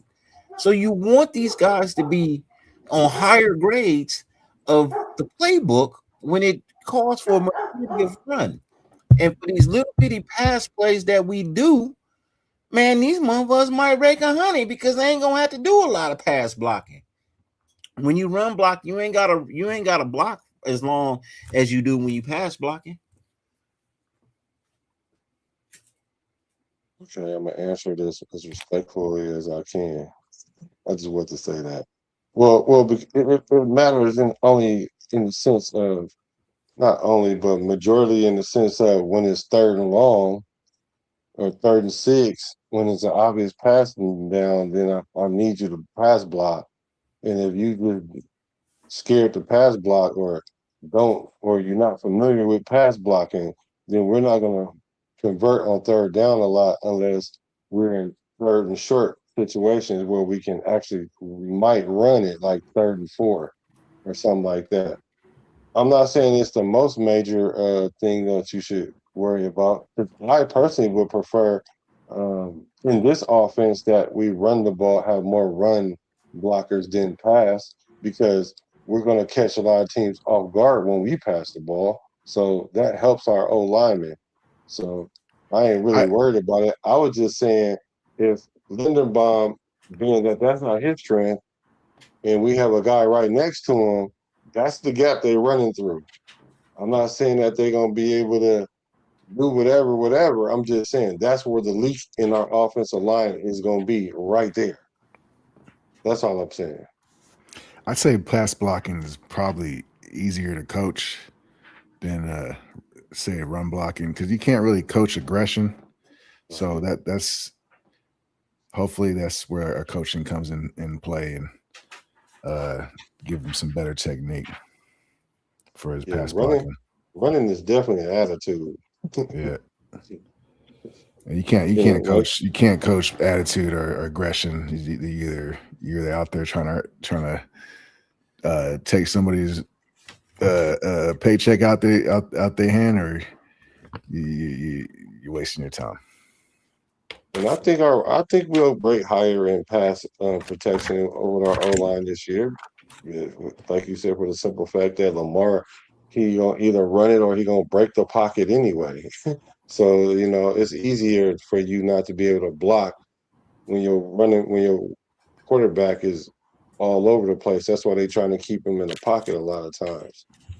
But I think we'll be all right in the pass blocking. I just think we just make sure we can run the ball. We'll be fine. And I think that's what they went out and did, was get run blockers. And if Burford is aggressive, then I like that. We need somebody aggressive in the interior. We need an aggressive line, period. That play is contagious. So you're out there running around, and you till the whistle blows, and you other players see that, it just gets contagious, and it starts in the trenches. Yeah, for sure it does. We get that going. That's a good sign. So we got time. What is it? July 28th. Ooh, that's a long time. That's like a month. It's like a month. Well, when did they put pads on? Yeah, is that so the rookies come on the 28th, and I think like 3 days later or something like that, or 5 days later or something. Let me look it up. Then the vets come. So they probably ain't gonna hit till like about 2 or 3 days after that. The rookies are there June 28th, you say? So Monday? Yeah. As of today? Let's see. Come on, Dirty. I know you know when they go to camp. So, so I'm sorry, not June 28th, July. Yeah. July 23rd is when they rookies report, and then July 28th is when they the veterans report. Damn, that's a long ways away. It's like about 3 weeks and some change. That's a grip. Especially ain't nothing to talk about. Yeah. That's why I said I hope they talk. I hope something big happens so we can find some more content.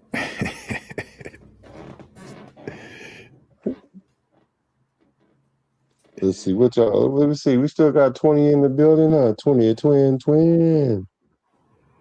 He said, I'm with you, Pete. I'm with you, Pete. He's there now. Hopefully he's at least serviceable.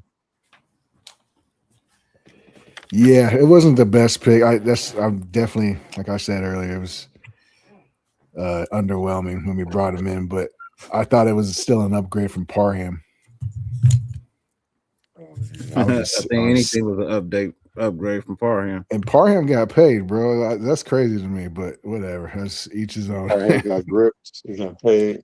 Yeah. $10 million a year. He's doing pretty good for himself. He got a 3-year contract, I believe. Where he at? The Jets. Oh wow, Gino. He was with Gino and the Jets. Oh shit. We talked about Gino and his little mishap. He been there since we waived him. Oh really? We waived him? Yeah, we waived him. We didn't even we trade him. We could have got some draft capital from them.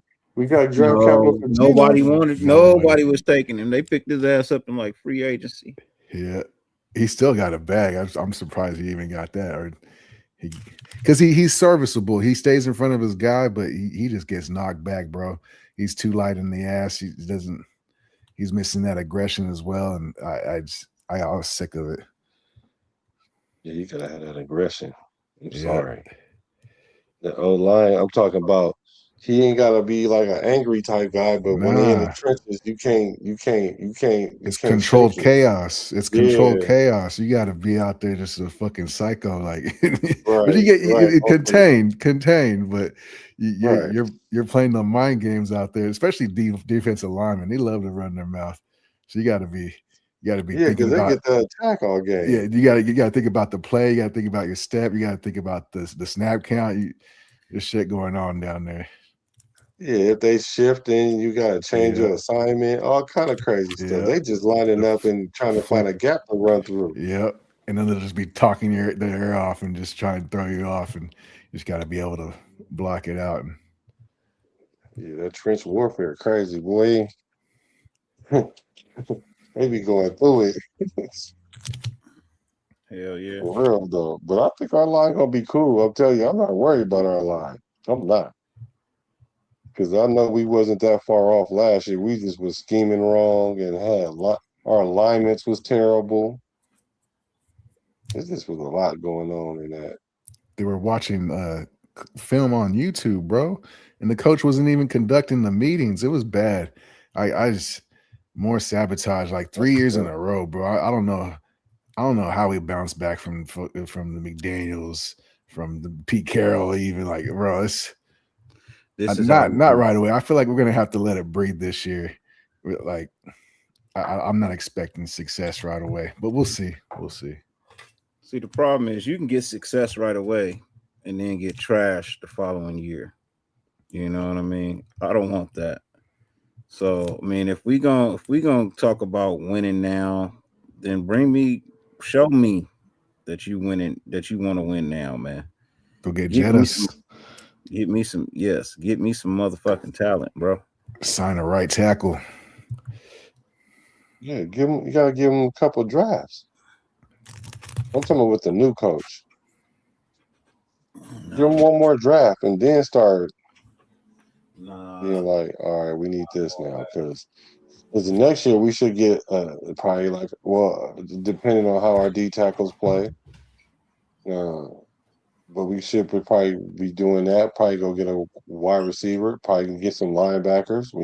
That's what we Those are our needs. We need a right tackle. Shoot, maybe a left tackle. Fuck. I don't. I'm not too. I'm not. I don't know if Miller's. We'll see. We'll see. First round. Miller would look the round. best he'd looked his whole career, in my opinion, last year before he got hurt. He looked Right. like he was playing aggressive. He looked like he took on that leadership role, and then got hurt again. You got rolled up from behind. Like that's like one of those injuries that it's kind of like being if you were sitting in a parked car and somebody just hit you. Dink. That's what that's like. Like if you were just sitting in a parked car on the side of the road or even at the light, somebody just hit you from behind. Yeah? Well, it happens a lot. It happens a lot, especially with offensive linemen. It's part of the game. A lot of people get rolled up on. They still make it out. So what we talking about? The issue now is he's getting up there in age, and the injuries are piling up against him. So how fast can he bounce back after the last one? And we'll see. But it's a high ankle sprain. We ain't talking about no ligaments. It's just a high ankle sprain. That's all that was. That's like the least of the injuries next to a regular ankle sprain. We'll see. Like high ankle sprain. Y'all know how I feel, bro. I like Colton Miller, but bro, I'm not all for spending all this money on something that ain't gonna play. You know, like I just don't get it. I don't get it. I get the loyalty. Everybody's like, "Oh, you got to be loyal." Okay, cool, great. The last Oakland Raider. Yeah, but shit, bro, I don't have to be. Look, if your best friend is a millionaire and you're loyal to him, do you still got to be loyal to him when he becomes a bum? Because you was only his friend because he was a millionaire. So, like, were you truly loyal to him in the first place?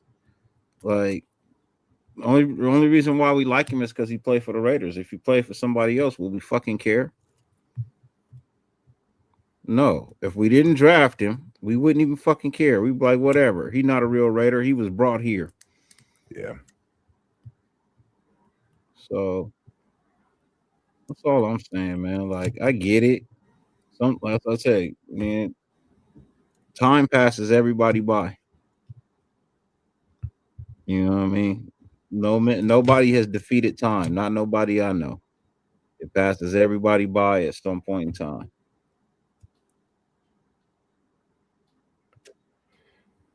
It takes longer to recover. The older you get. Oh yeah. Yeah. Believe me, I know. I'm spending buku bucks right now trying to fucking get back to just give me 6 years ago, bro. I don't even need to be back in my 20s. Just give me my back from 6 years ago. Nigga, my back 6 years ago was great. Yeah. My back now? Shit. Them stem cells, bro, go down to Mexico. Nigga can't walk a flight of steps without my fucking hips hurting. I pinched my nerve last week, bro, in my left side. I don't even want to talk about that. I've been fucking miserable for like the past 2 weeks. Only thing that's gonna get it out is a chiropractor. Yeah, I went to one. I got a TENS unit. I got acupuncture, little cupping things you do. Yeah, the infrared beams, whatever. Yeah, I'm trying. Yeah, I gotta go and do the back compression machine shit. The shit pull. They strap you in like a fucking roller coaster, and that shit pull on your stretch you out. Yeah. Pause. Wow. I don't pause. I go full force. Fuck, you right? Oh wow. People say he don't pause, he go full first. Usually I don't play that game, but sometimes Me neither. I'll catch myself. Sometimes it do sound weird. Yeah, I'm like, Sometimes hold you gotta on. say it. These youngsters listening to me think some weird shit. Like, hold on. Yeah, some things do sound a whole lot. Like, I'm gonna just say this. I'm gonna say this, man, and I say this with all due respect to everybody, bro. If I say something and your mind immediately goes gay, you're the gay one. Yeah, that's what I thought was not. Yeah, you're like, not me. Why you go there for, bro? Yep. Why your mind go gay? Stop watching all this some things goddamn do sound egregiously TV. gay, though. Just some saying. things do sound egregiously Bro, gay, though. But I, for the most part, I agree with you. Like, why would your mind think that like that? But if we're like talking football, like you got to be able to separate it. And I don't know. If I'm talking at all, I'm not gay, so don't think I'm saying some gay shit. All right, it's disrespectful. I'm with rude. you, bro. Yeah, it's rude. I like to play that game. Shit, Look, I can't even go to a Dodger game and enjoy my favorite thing at a Dodger game, which is a goddamn Dodger dog. Motherfuckers is yo. I don't care about that. I'm with you on that. Extra mustard. Take a picture of me eating this motherfucking hot dog all you want to, nigga. I'm gonna enjoy this bitch. No, you gotta break it up now and eat it. Okay. No, nigga, like a banana. Yeah, like a banana. Hey, look, I love bananas. I need the potassium. Yeah. Hey, look, I'm not with all this. I'm making it new, bro. New era these days, man. It's a new year. Told y'all I'm coming back. The same old niggas coming back, bro. I ain't with all the pause and shit. I ain't gay, so don't think I say some gay shit. If you do think I'm saying some gay shit, that's because you gay. And you got gay tendencies. And you want to explore your gay tendencies mentally. I'm not saying physically, but mentally, you fantasize about some gay shit. That boy That's said why you are emotionally gay. He said you're emotionally gay. You're emotionally gay. I would tell somebody that I'm like, hey, you emotionally gay. I would be like, just don't let it come physically, because it starts in the emotion though, so that means you bi-curious. Emotionally and mentally gay. You're just not physically gay. He said you're mentally gay. You one step away. Yeah, you one slip away. You on the verge of being turned out. You one jail cell away from being gay.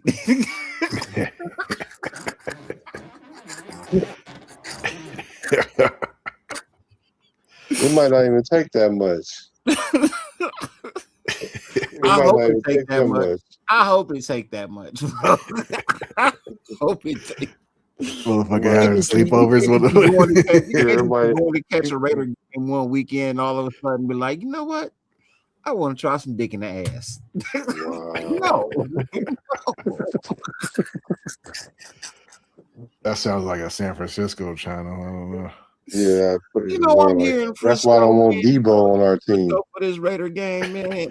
I think I want to see what the city's all about. No, that's what I'm saying. We can't let Debo win, because then in that case, get rid of Gay. I like Debo. Like, nah, you like Debo. See, if he was on my team, he would be the player. He would be the teammate I would not hang around. Oh. Anything that has to do with gay tendencies, I find to be gay, Raider Pete. Anything with gay tendencies, I find to be gay. I don't subscribe to the gayness. I don't. Look, they people just like us, right? What about this, Dirty? Look, go that's ahead. That's what I'm responding to. Look, they people just like us. They don't deserve no special treatment. Kiss my ass. All right. You bleed just like me. You die just like me. You pay taxes just like me. A lot of y'all struggle just like me. You regular folk with a little something different about you. I'm not giving you no fucking special treatment. Fuck you. You want to be treated normal? I'ma treat you motherfucking normal. What kind of special? Yeah. Mama name him Clay. I'ma call him I'm Clay. gonna name him Clay. Yeah. I'm gonna call him Clay. Does Mama name him Clay? I'm gonna call him Clay. Mm-hmm. That's right. Man. I do like I brought this up last week. The Raiders are like one of 9 teams that didn't celebrate the Gay Pride Month thing, or they didn't acknowledge it. Shout out to the Raiders. I like that. We don't have to acknowledge it. We created it. Why we gotta acknowledge it? We created it. Oh no. With Carl Nassib. Oh no. that Bro, that was, believe it or not, that was the first year the NFL started celebrating it. Yeah. And we were one of the only 3 teams doing it. We anchored it in on fuck. That's why I'm fucking one thing I want to forget. What that tells me is all the teams that participated in it got a gay player. And they know it. That's one way to look at it, huh? Yeah, we don't have one that we know of. So we didn't celebrate it. If it was anybody on the team, who you think it's gonna be? No, don't do that. I'm just talking. Gay, Matt Gay. Matt A with the G being you know who I think it is. Oh, here we go. That nigga's pictures were a little suspect. Oh, don't do him like that. That was just part of the humiliation ritual. I saw the Michael Jackson movie. Yeah, Mendoza don't get no bitches. That's here we go. Yeah. We'll see. I don't know. We'll see. Hey, look. If he can't get nothing now, he never will. Yeah. I'm just saying.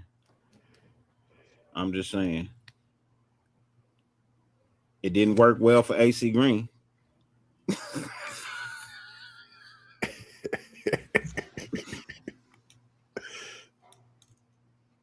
Like AC Green. Bitch, don't call here anymore. Hey, look, I'm just saying, you can't be no 41-year-old virgin in the NFL, man. Wow. Hey, I'm proud of him from he ain't lost his virginity. All that. He doing the Tim Tebow? Nah, he just goofy, bro. Oh, yeah. He just goofy, bro. That's all. I feel like part of that too, though, is his mama's, on her way out, damn near, and that's even more reason to have a girlfriend, somebody who met your mom and got the stamp of the approval. Yeah. You know what I mean? I'm saying, I'm sure his boyfriend met his mom. Keeping her happy. You know what?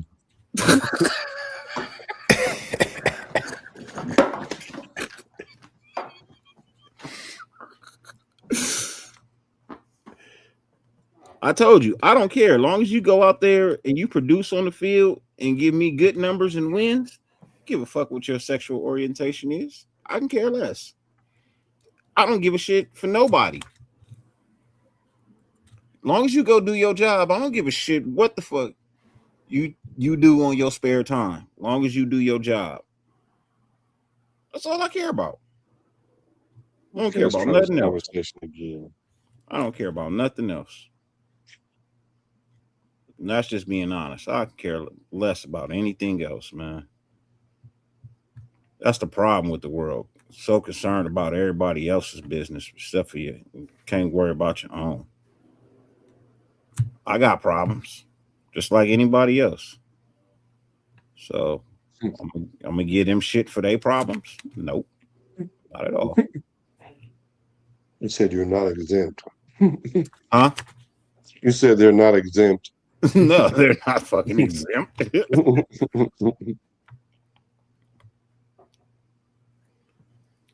I actually voted for gay marriage to be legalized. Why? Because I wanted them motherfuckers to get married and divorced just like regular fucking people. I want you to feel what it feels like to lose half your shit since you want to be a part of this crew. I want you to feel like what it's gonna feel to lose half your shit in a divorce. That's why.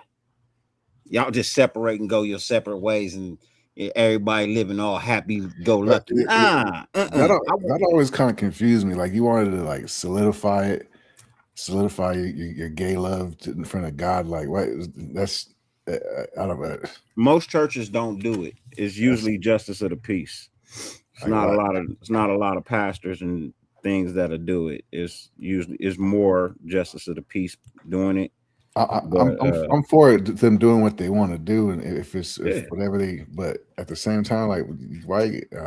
I just want you to lose half your shit in a divorce. I want you to be equal. You want to feel equal? Well, here's the equality. I don't even care that much. You're gonna lose half your shit. He said, "Why should y'all get off easy?" He's like, "Why should y'all get off easy? The rest of us don't. Come on." Exactly. Why should you get off easy? So you gonna pay some alimony till your man finds some better dick than what you got. So you gonna feel like I did when I got divorced. My wife divorced me, found some. I guess. Oh no, she's still single. So I guess there ain't no better. But still, you know. Dang, for real. Yeah, she's still single. My ex-wife's still single. Yeah. Dang. It's been 16 years. She's still single. My boss said maybe it wasn't you, huh? Oh, I know it wasn't me. I know for a fact it wasn't me.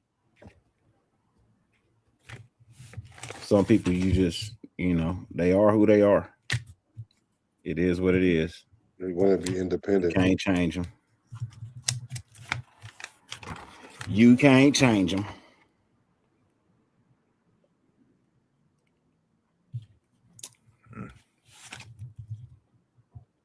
Oh, he said 16 years ago. Yeah, that definitely ain't me. That's a you thing. No, she's had boyfriends or whatnot in that time frame. Yeah, of course. But no, she ain't got married again.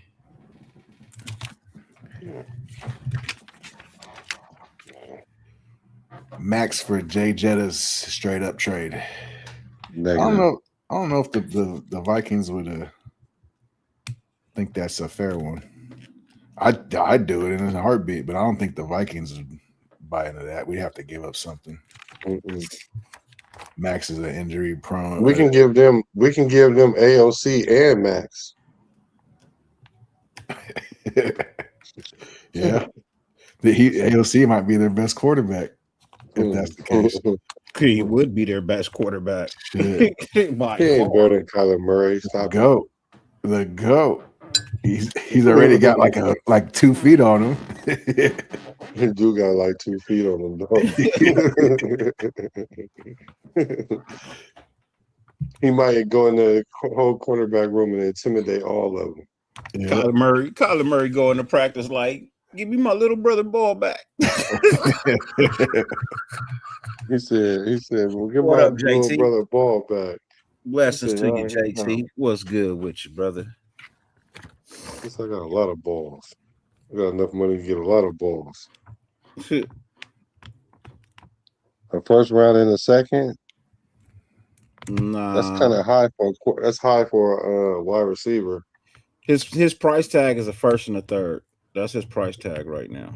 So, I'm not venturing past that first and third. If you want two number twos, I can give you that. But yeah, I give you 2 number 2. I split it 2 number 2s.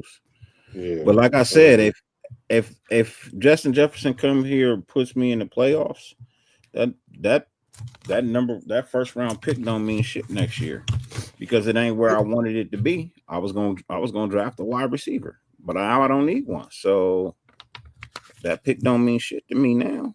And plus, no wide receiver you're gonna get in the draft gonna be better than Jefferson.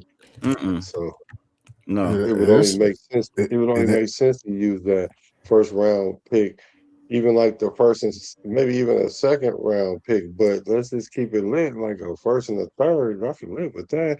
Essentially, you're just giving up a third. I think there's like 2 or 3 wide receivers that could. I don't know if they're better than Jefferson, of course, but they're definitely on that tier.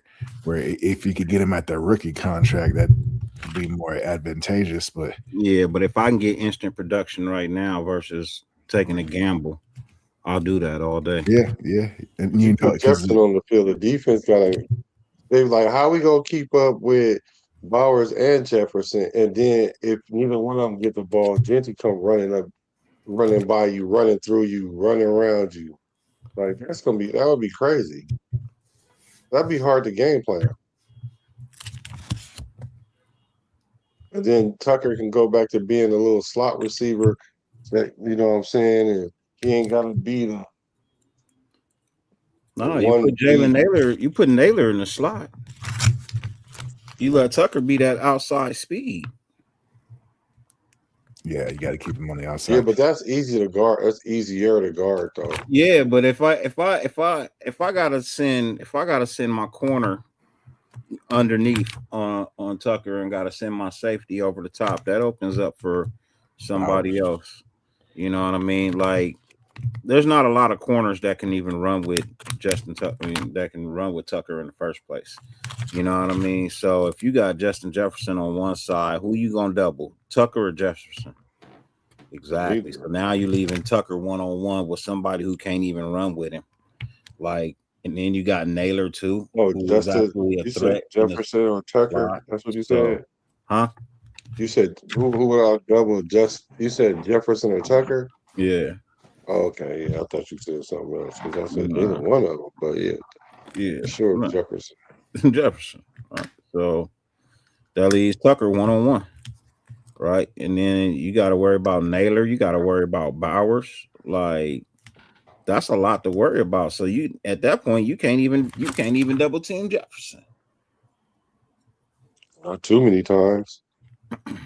So, I mean, you bring in a Justin Jefferson, you instantly can relax with Trey Tucker not being your number one.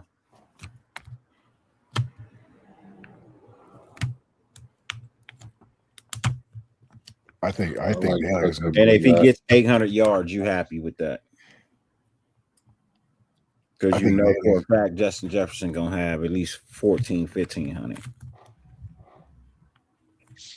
I don't look at Tucker like the number one. I think Naylor's that number one.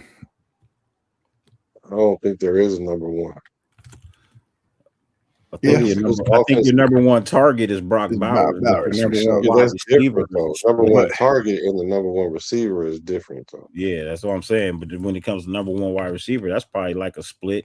That's like a split responsibility with the receiver room you got right now. Yeah, so out of all of them. Yeah, for real. If anything, it's going to be Dante Thornton. If anything, if you're going to pick one player, because he's the one that can stretch the field the fastest and with the body. Because you can try to do it with Tucker, but then you can run certain coverages and he's just too small because then you got to drop a ball in the bucket all the time instead of just throwing it out there and hoping that the big body receiver can go up and high point the ball. Yeah. Between the safety and the corner, but I don't know. I just don't think the offense is predicated on that. But if we got Jefferson, that'll change up some things. For real. It would change up some things. But change a whole lot of things, truthfully.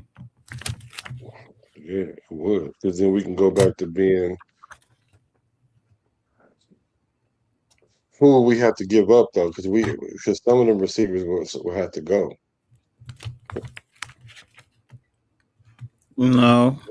Thornton, either Besh or Thornton, one of them, or Besh. I'm fine with Besh. I'm fine with Beck. I'm fine with fucking getting rid of Dylan Labe. Shit, I don't give a fuck. You can get rid of any player. You don't have to necessarily be a wide receiver. You can get rid of anybody. And Dylan Labe would be my best choice. I definitely think the game plan is cutting down offensive line for sure. as far as keeping like 7 to 8, because we got all the versatility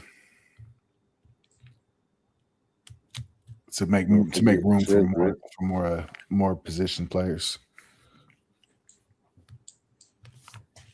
We are gonna run the ball a whole lot. A whole lot. Gente gonna eat like it's at a buffet in Vegas. I guarantee you, we'll run the ball so much, and Dylan Labe still won't get a chance to run with it. So why keep him? That's cold. He's not a good punt. He's not a good punt returner. Don't even say that. He's not a good punt returner. He can't read the field. He always end up running straight into fucking tackles. His best position is personal blocker for the punter. Man, his best position is on the side of Deuce Gruden in the fucking weight room. Get the fuck out of here, bro. Yeah, he's wasting the roster spot at this point. He is. He a locker room fit. Man, he ain't even a locker room fit, bro. They like him a lot. No, they don't. Yeah. That's a lie. No, they don't. Some cats don't even know who he is. Come on, now. Some cats ain't even gonna be on the team. Like, yeah, but there's vets there that's like players. I've seen some prominent players talk highly of him because I always was wondering why he's still around. That's what I was trying to figure out. And it appears that he keeps things lighthearted, I guess. But I'm not one for keeping a player just for that because I need you to perform on the field doing something. Handing out towels and keeping cleats warm. Giving away the ball. He got like 2 carries and 2 fumbles. Is it something crazy? Bro, nah. He's damaged goods at this point. Taking up a roster spot. I just know he fumbled on the first one, and that's not good. Yeah, that was demoralizing. That's every time he's been in the game, he's done something wrong in the regular season. He's a preseason player. I'm good on just having preseason players, bro. I'm good. If you can't produce in the regular season, what are you here for? Yeah, career backups. I need players that can contribute when it's time to go. Yeah, it's time to go. Is that the magic word? Oh no, that's the song. I heard it saying, he said his only chance is a third down back in special teams.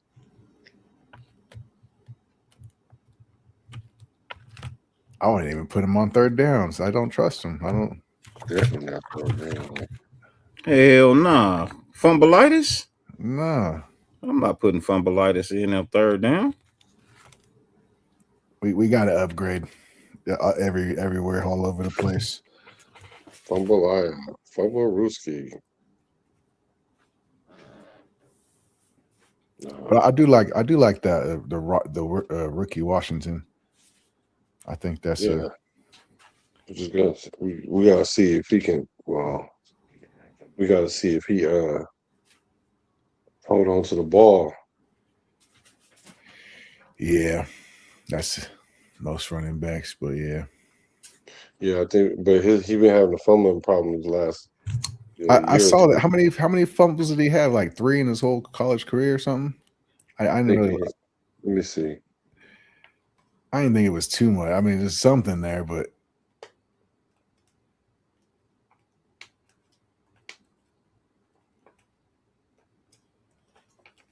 you could always get better at anything, like you said earlier.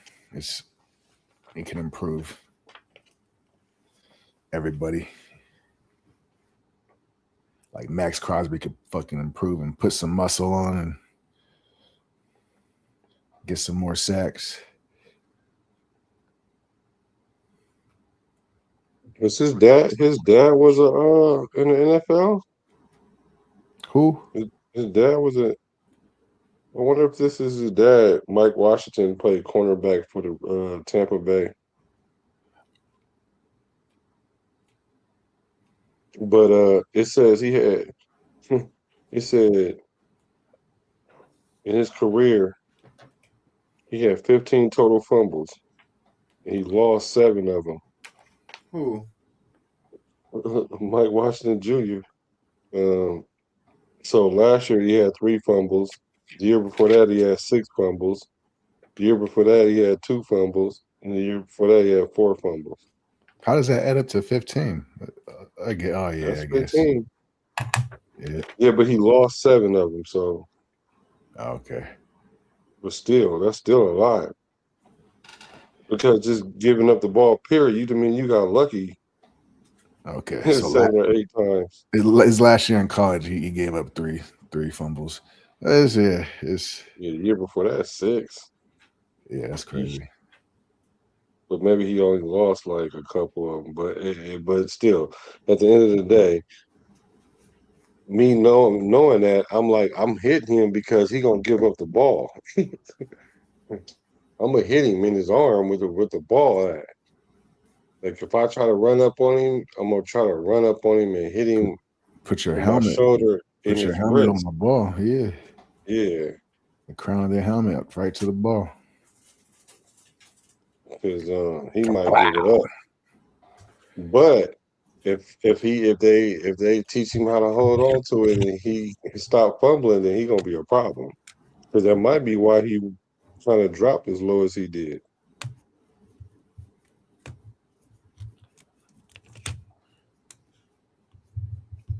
If a if was a fifth, we all be drunk as a skunk. But he's an upgrade from Lobby. Fuck that. all day. Shit, I'm done with that Lobby experiment. At the least, right? That was crazy. Shit, the boy from Indiana, he better than Dylan Labe. Well, Henry. We'll see. I got to see the pads. Yeah, I hope so. I kind of like that idea. He's kind of a smaller scat back kind of type. A different weapon, different dynamic when he's in the game. Another safety blanket for the quarterbacks. And he's pretty solid pass blocker, which can keep him on the field on third downs. Right, because he can get the ball sometimes then.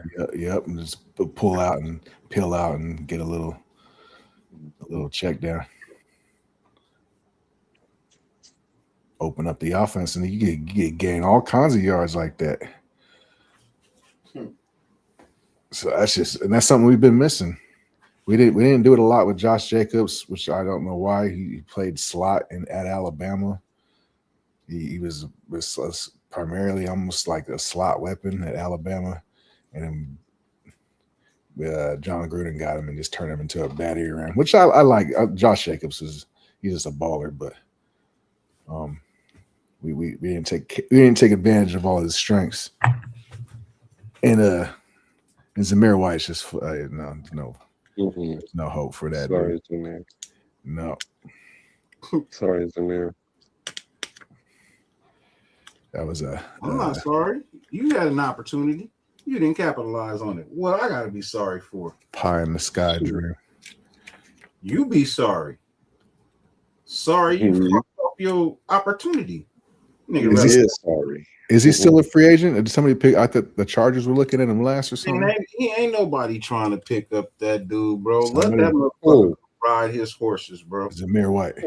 Oh yeah, I think somebody picked him up.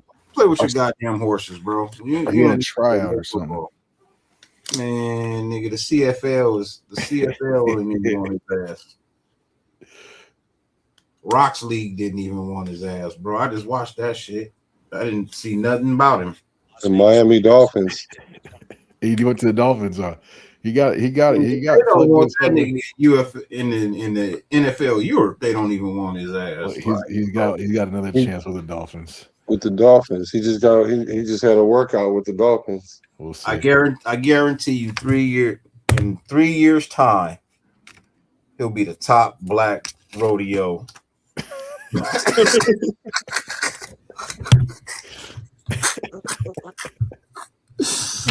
Yeah, I'm gonna see him in the Wilson Pickett Classic, nigga. Like, Oh man, that's crazy. I did not know what you was about to say, but I didn't think you was gonna say that. oh yeah, I'm educated. I go to the Black Rodeo. I go to the Black Rodeo.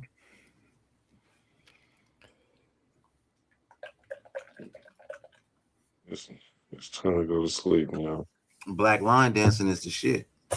It's checkout time. Black line dancing.